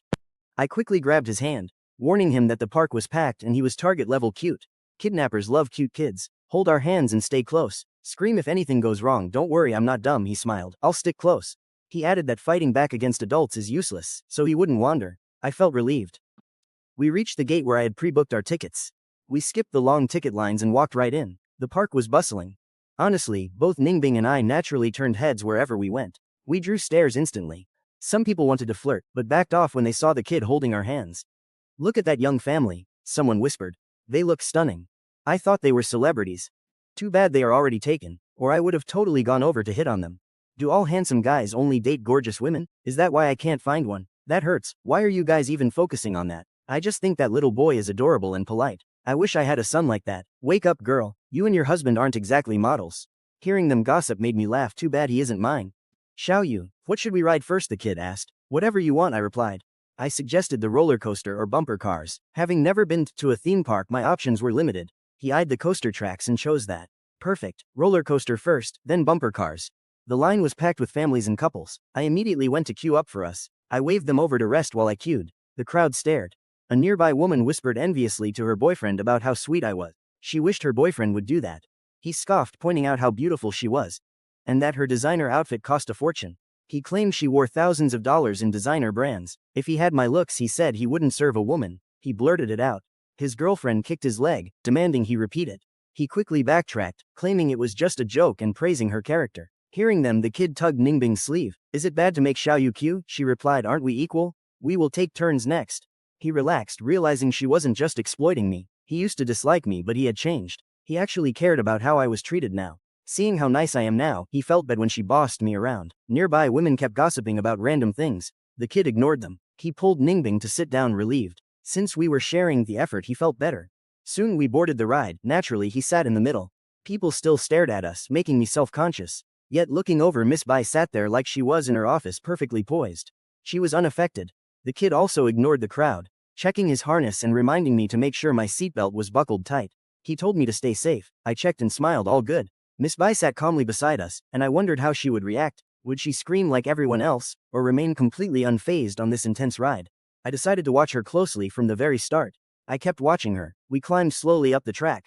As we neared the peak, my heart raced. The thrill was about to begin. She finally gripped the safety bar, but her face remained blank, staring straight ahead. Then, we plunged down the drop, accelerating rapidly. I handled the drop well, and the kid was just thrilled. Everyone around us screamed in terror, except for her. Even with her hair flying, she just frowned, looking like she was on a regular train. Facing the wild wind and rapid turns, I glanced at her, keeping her poise. She stayed perfectly calm even during the loops. Honestly, where is the fun in riding like that? The ride was short, lasting only minutes. As the ride slowly came to a halt and the surrounding screams faded away, Xiao Qi's excited face hadn't quite dimmed. I just stared at Bai Ningbing. Even with messy hair, she still looked incredibly elegant. Isn't this awesome? Last time I was a bit scared, but today not at all. I'm super brave. The moment we hit solid ground, Xiao Qi grabbed my arm, bubbling with excitement. He almost tripped on his first step, so I quickly caught him, though I was too stiff to move. Yes, you're so brave riding a coaster at 8. Way better than me. I cried my eyes out. Back then, our local park got a coaster. I finally had a free day, so my parents took me. I kept my eyes shut the whole ride and just slumped onto the ground and sobbed. I was just a kid who had never felt such thrills. Wow, you're a coward. I rode one before I was 6 and didn't cry. If you're scared next time, just hold my hand. With me around, you won't have to fear. Well, thank you, Xiao Qi. He's such a little angel. His heartwarming words and adorable face totally melted my heart. What's next, bumper cars? Yeah, bumper cars. Xiao Yu wants to. Wait, what? Since when does I want to play bumper cars? I was baffled. I only suggested it. If you didn't want to, why suggest it? Adults can play bumper cars too, right? No, I really didn't. I only suggested it because I couldn't think of anything else. I've never even been to an amusement park. Before I could explain, Bai Ningbing grabbed his other hand and walked forward. Xiao Qi followed, dragging me along. They clearly didn't believe me, giving me zero chance to explain. Honestly, if I kept trying to explain that I didn't want to play, would they think I was just desperately trying to save face? After 2 minutes of thinking, I realized my fate was sealed. Today I was riding bumper cars. The line was much shorter than the coasters, so Bai Ningbing sent Xiao Qi to line up. In the queue, the little guy drew a door, throwing stares from everyone. Nearby, a little girl was throwing a tantrum, but the moment she saw him, she stopped crying, scrambled out of her dad's arms, and rushed over to Xiao Qi. Unfazed by the crowd, she grabbed his hand, blinked her big eyes, and cooed. Let's play together, big brother.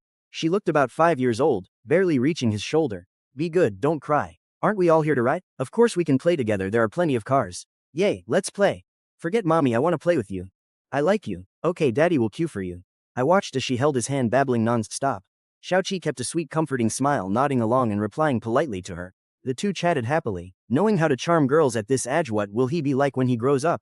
She's not just cute, Xiaoqi is just polite. Didn't you hear her boring topics? Totally brainless, talking about her doll's big eyes or some random movie her parents took her to. Half of it barely made sense, only Xiaoqi has the patience to humor her. Most boys would be bored to death. Exactly. Not 2 minutes later a chubby boy approached them, trying to join in. The little girl turned her head in disgust, completely ignoring him to keep talking only to Xiaoqi.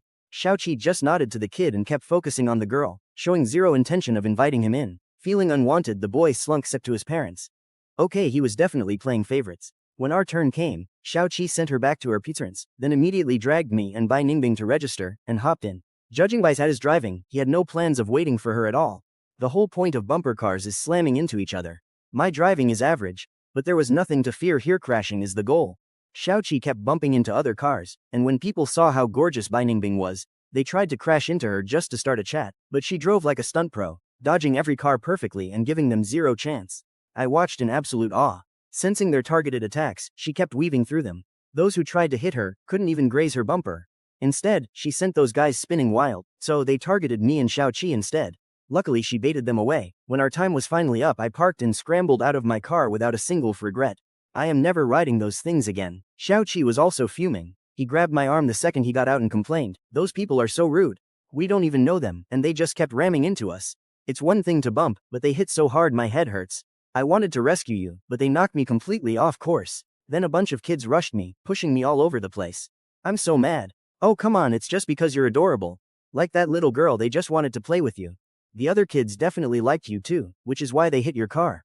Wait, did they bump me because I'm handsome? Well, you are handsome, but your driving skills are honestly terrible. My aunt successfully dodged everyone. She even baited them away to save you at the end." Thinking of her impressive moves, Xiaoqi grabbed her hand, eyes full of worship. "Auntie, you're so cool. Teach me please. So many people tried to hit you but none of them could touch you." "Oh thanks," she nodded to me casually, then ruthlessly turned to him.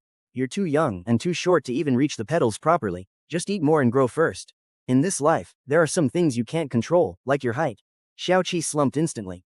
His height wasn't bad for his class, but as a kid he couldn't compete with adults. "It's okay, you'll definitely surpass your aunt when you grow up. Just drink a glass of milk before bed. I'll prepare it. We'll help you grow. Even if you aren't adult-sized yet, you'll be the tallest kid in your class. What's next?" I regretted not checking a guide before we came.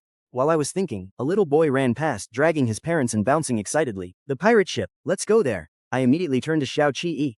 "Want to ride the pirate ship?" "Sure, I'll play anything." I checked the map and saw it was just ahead. "Let's go." We arrived right as the last ride ended, perfect timing for the next turn. But looking at our spot in line, we would end up on the very edge, meaning the swings would be intense. Xiaoqi was thrilled, while Bai Ningbing was totally calm. Honestly, my heart was racing. I'd never ridden one before. Always throw up violently afterward. Sure, I'm just a side character, but physical reactions don't care about roles. "Hey Xiaoyu, why are you squeezing my hand so hard? It hurts." "Oh, sorry, I got a bit excited." Too embarrassed to admit my nerves, I blamed it on excitement. I let go and saw his hand was red, making me feel terrible. "Are you okay? Does it hurt?" "Don't need to be that excited." "Switch places with him," Bai Ningbing suddenly ordered. We both stared at her, confused. "Why?" "To balance the weight." Xiaoqi and I looked over. On the far left it was just us, while the right was packed with heavy adults. "Alright then." Xiaoqi stood up and swapped with me. Now I was in the middle, sandwiched right between the two of them. Once my safety bar was locked, Bai Ningbing grabbed my left hand, and Xiaoqi immediately grabbed my right. Holding hands with both of them, a warm wave of absolute protection washed over me. It felt so incredibly sweet as the ship swung higher, screams erupted around us. Honestly, it was much better than I expected. Thrilling, sure, but not terrifying. At least I wasn't going to barf. I guess side characters don't get the protagonist's fragile stomach. The ship slowly ground to a halt, and I felt Bai Ningbing's hand loosen. Once we fully stopped, both of them let go of me, comfortingly. "Xiaoyu, you're so brave, you didn't cry or throw up." "Well, I was only a little anxious, not actually scared. I couldn't show my weakness, so I laughed. I'm an adult, remember?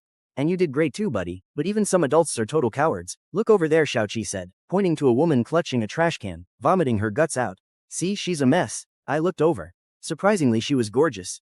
Even while throwing up, she maintained an elegant poise, her graceful aura completely intact. The park staff rushed over to help and she looked up weakly. Looking down, I caught a glimpse of her face. The gorgeous woman looked so familiar, but I couldn't recall where we'd met. "Don't point at people, and never judge strangers," Bai Ningbing said, pressing Baiju's hand down with a lecturing tone. Baiju quickly pulled his hand back, nodding obediently. "Let's just go," I said. "It's been over 2 hours. Hungry or thirsty?" I unzipped his backpack, handed it to him and gestured for him to check for himself. Then I took off my own pack, opened it, and handed him a bottle of kid's milk. Thanks Xiaoyu. You and auntie eat too, he said, eating snacks in front of Miss Bai, let alone offering her some. Felt like a massive challenge. As I hesitated, Bai Ningbing took both bags from my hands. What are we eating? She asked. She didn't scold me. Surprised, I figured she was just relaxed from being out. Since the opportunity was here, I dug right in. I pulled out cookies, potato chips, and a bottle of Coke. I was craving junk food, no doubt about it. Bai Ningbing glanced at my snacks but said nothing. When Bai Ju tried to speak, she shot him a warning look, successfully silencing his "I want a Coke too" complaint. As we ate, I noticed Bai Ningbing hadn't touched a single snack. Maybe she was just holding back. Want some? I asked. Honestly, junk food isn't that bad, and the additives are strictly within safe limits. Plus you never eat this stuff, so a little won't hurt, it won't make you sick. You go ahead, Bai Ningbing replied. She didn't reject me harshly, but her point was clear. So I kept eating but asked, do you want water then? I brought some. Next time buy that specific brand of bottled water, she said. I sighed inwardly. Even when broke, the boss still insisted on drinking premium brand name water. Honestly, what's the difference? Is $10 water really better than a 50-cent bottle? It's all just water. After a quick break, Baiju wanted to watch a movie, so we headed toward the theater. Along the way, he chattered non-stop. Last time we came, we planned to watch a movie, but my parents were in a rush and we missed it. I want to see if the cartoons here are different from other theaters. Today's my chance. My classmates said the films here are so much better, so I'm really curious. It was probably just a mental trick. The kid was bound to be disappointed. I shook my head silently. When a kid is too smart, nothing ever brings a surprise because they already expect everything. Sure enough, he was thrilled going in, but soon lost all interest. He dragged me and Bai Ningbing out, complaining non-stop that the film was no different from regular ones. I was so excited, but it's all a scam. My classmate lied to waste my time. How annoying. Just wait until I get back to school and deal with him. You can't say that. Maybe he genuinely loved it. To each their own. I was honestly afraid he'd confront his classmate, only to hear, but it's great watching with my parents. That would pierce his heart, inflicting a painful blow. Oh right, no taste is just no taste, finding this garbage good. Bai Ningbing promptly smacked the back of his speak properly. Talking behind someone's back is extremely rude. Okay, he muttered, rubbing the spot. His smug look vanished, and he became a cute, innocent boy again, though his eyes looked a bit off. What are you thinking? Oh, just that if he liked this movie, he probably hasn't seen much anything good. I stood there, dumbfounded. In under 3 seconds after a quick smack from Bai Ningbing, this kid had effortlessly learned how to subtly insult someone. Is this really okay? I stiffly turned to Bai Ningbing, who seemed totally oblivious, even patting his head with a hint of praise. Wait, is raising a kid like this really okay? He clearly knows his words will make others look down on his classmate, leaving that classmate unable to voice any complaint. He was totally doing it on purpose. Don't worry, Xiaoyu, I love my classmates. I could only laugh it off. We finished playing and checking the time. It was already past 11. Should we grab some food? We're not starving, but we should eat a proper meal instead of relying on snacks. I want McDonald's. I could understand other kids wanting it, but he used to eat gourmet food daily. How was he so easily pleased? I put my heart into cooking every day, yet he still craves fast food. Would Miss Bai think I just slack off when she's away? I just want to try it. The vibe there is totally different from other places. Even if I eat gourmet food daily, I can still change things up occasionally. Auntie, let me eat it just once. One meal won't hurt and junk food won't make me sick. Just let me be happy today, okay? Bai Ningbing stood there tall and elegant. Honestly, Baiju is brave. If it were me, I could never bring myself to grab her arm and shake it. In the end, she agreed, heading to McDonald's and asking me, do you want this, or something else? Either is fine. It had been a while since I had fast food, so I didn't mind. Honestly, I missed it too, and today was the perfect chance to satisfy my cravings. Speaking of which, I had forgotten a promise I made to him earlier. Xiaoju, didn't you want to check the prices inside these shops? Oh right, he remembered. Immediately let go of our hands, and dashed toward a nearby store. I hurried after him, worried he'd get lost in the crowd. When he came out of the shop, his face was full of shock and disbelief.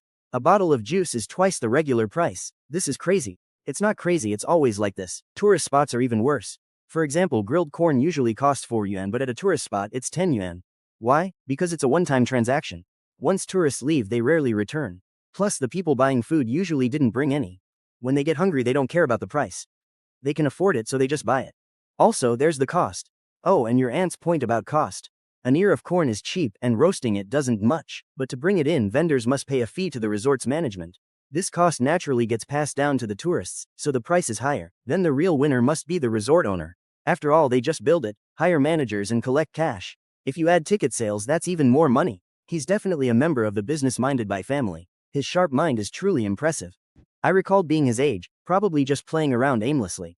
Then you also need to think about getting the government's approval to give you the land, raising enough funds to build the resort, recruiting proper management, and handling ongoing maintenance. You have to figure all of that out. That sounds a bit complicated, but that's okay, I'm still young. Once I grow up, I'll definitely figure it out and find a way. How could it be that easy? I shook my head. Miss Bai only mentioned it casually to show him it wasn't simple. When it comes to actually doing things, the trouble is endless. Even a powerful figure like Miss Bai failed. Did she not understand those theories? It just goes to show that knowing the theory doesn't guarantee success, because external factors are too overwhelming. Most of the time things are out of our hands, like luck or fate, things beyond our understanding. Back home, everything returned to normal. My routine was highly regular. Waking up, cooking, cleaning, and then writing chapters. After lunch and cleaning up, I'd nap. In the afternoon, I'd write more, then research to prepare design blueprints for freelance clients. At night, after dinner, I'd write again, occasionally browsing web pages to relax. Besides that, I'd set aside time for laundry, cleaning, and grocery shopping, plus regular workouts to stay in shape. If Baiju needed to, I'd occasionally take him out to museums or libraries to pass the time. Bai Ningbing was busy almost every day, doing who knows what. She only appeared during breakfast and dinner, checking on Baiju's daily progress. Regarding my taking him out, she said nothing, so I assumed she accepted this arrangement.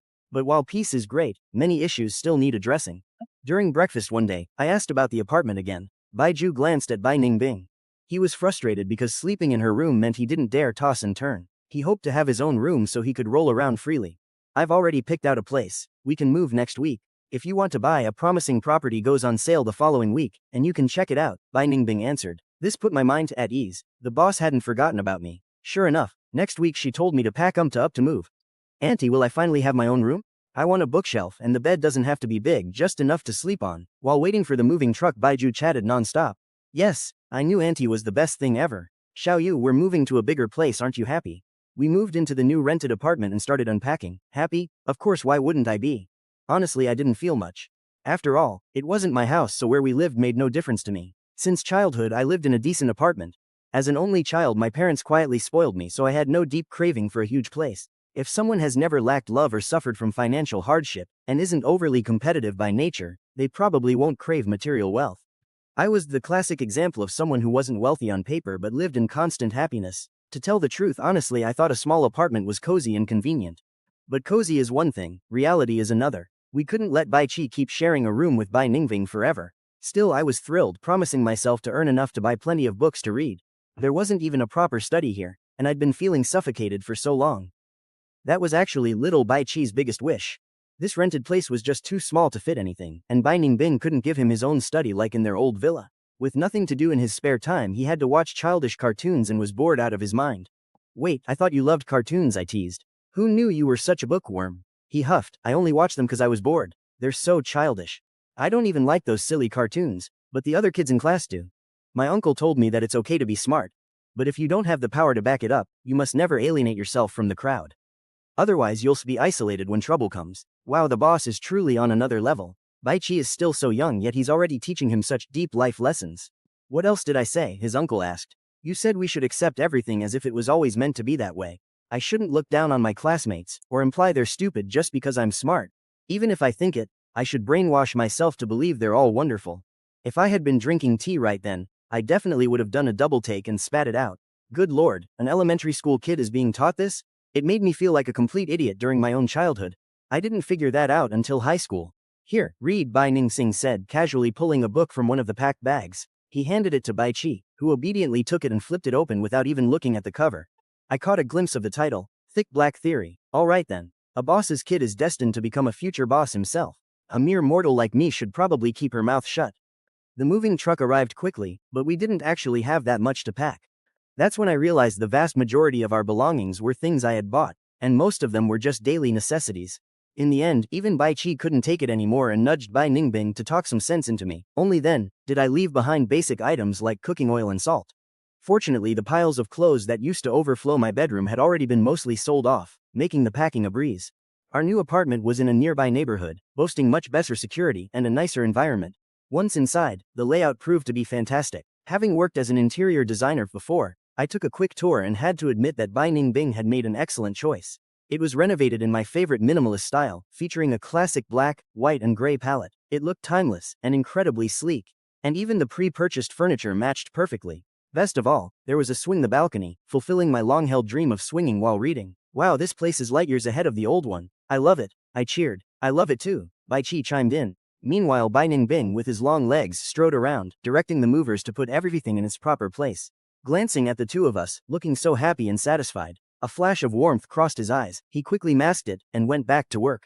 About an hour later the movers finished unloading and left. I pulled out some rags I'd prepared earlier and waved them at Bai Chi. "Little Chi, time to start working on our new home. I'll dust the tables and sweep, the rest is yours." "No problem. I'll do the windows and mop, what about me?" His question caught us both completely off guard. "You uncle, you wanna help?" "No, you don't have to," Bai Chi stammered. "Xiaoyu and I can handle it, we've got this."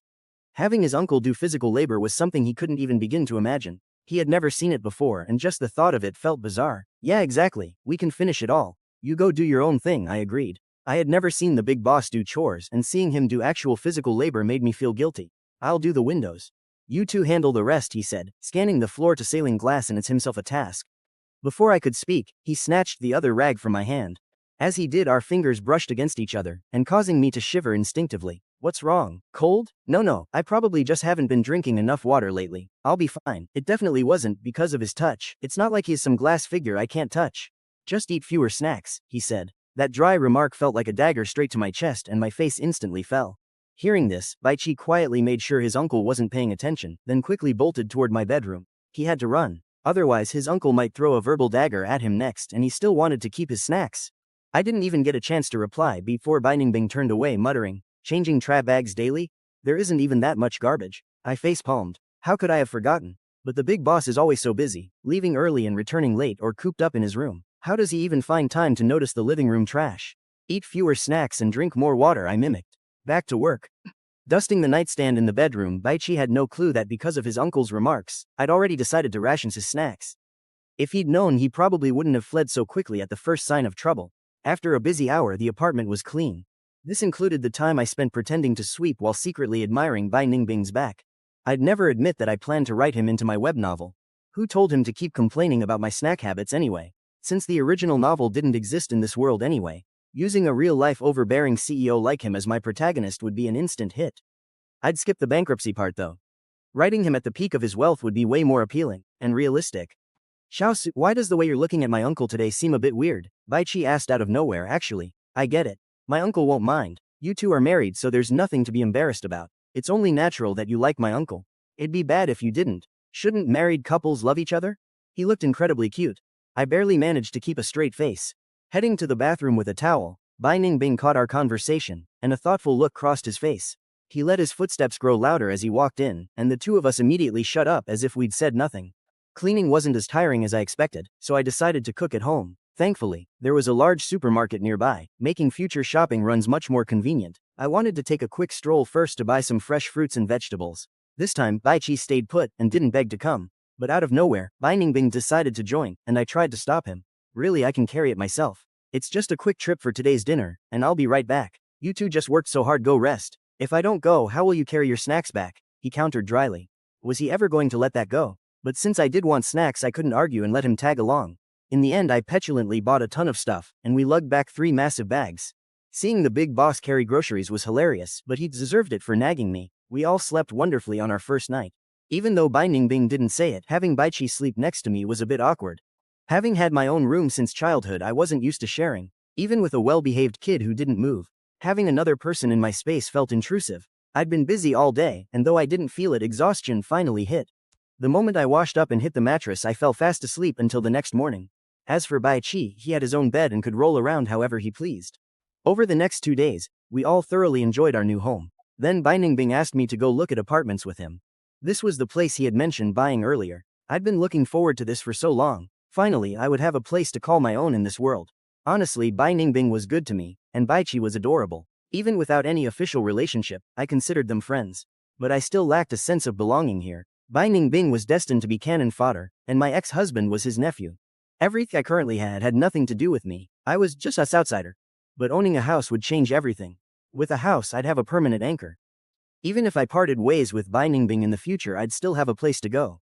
I could keep working as a freelance writer. That place would be my true sanctuary. Of course, even without buying, I could still rent a place using my writing royalties, but it wouldn't bring me true peace of mind. The property Bai Ningbing took me to was a bit far from their rental. Property prices were soaring, and eager buyers were everywhere when we arrived. The sales office was packed. Fortunately, Bai Ningbing didn't make me squeeze through the crowd. Instead, he led me straight through the staff entrance. He really was a former tycoon. Even without pulling strings, people instinctively treated him with absolute respect. Respected him was an understatement. They treated him like royalty. Following him, I experienced true VIP treatment for the first time, right in the middle of a crazily chaotic real estate launch. We were led directly into a luxurious VIP lounge. The tea served by the staff smelled incredibly expensive. Even a tea novice like me could tell this stuff cost a fortune. Leaning in, I whispered, "We're just here to look at an apartment. Is all this grand treatment really necessary? Do you know the developer? My associate built this project just to silence his family," he explained calmly. "He's getting out of real estate anyway. Just pick any unit you like. We'll pay the full market price." Even though he developed it, it still feels like we're taking advantage. If you were buying it, that would be one thing. But since this will be in my name, using your privilege feels wrong. Plus, his associate clearly doesn't like me very much. I still remembered his cold, calculating gaze from his last visit. "We'll pay the full amount," Bai Ningbing assured me. "He's just letting you choose. A sale is a sale to him. These 3 buildings have the best layouts and locations. Skip the bottom 6 and the top 6. Pick any of the middle units. Which one do you like?" Well, no point in overthinking. If the boss tells me to choose, I will. I could always write more and buy him another place later. I began studying the blueprints. I might just be an interior designer, but I know good architecture. These 3 buildings are actually impressive. After looking around, I picked a 3-bedroom layout. If we are still married when the remodel is finished, the 3 of us will live here.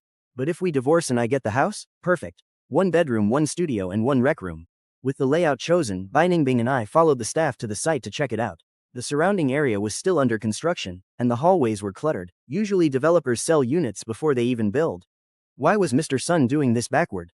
Because, Bai Ningbing replied. I told him a great house will always sell itself. Plus property values will keep climbing. The longer he waits, the higher the price. I see. A seasoned real estate mogul like Bai is on a totally different level than a traveling fraud like me. His market forecasting is unbeatable.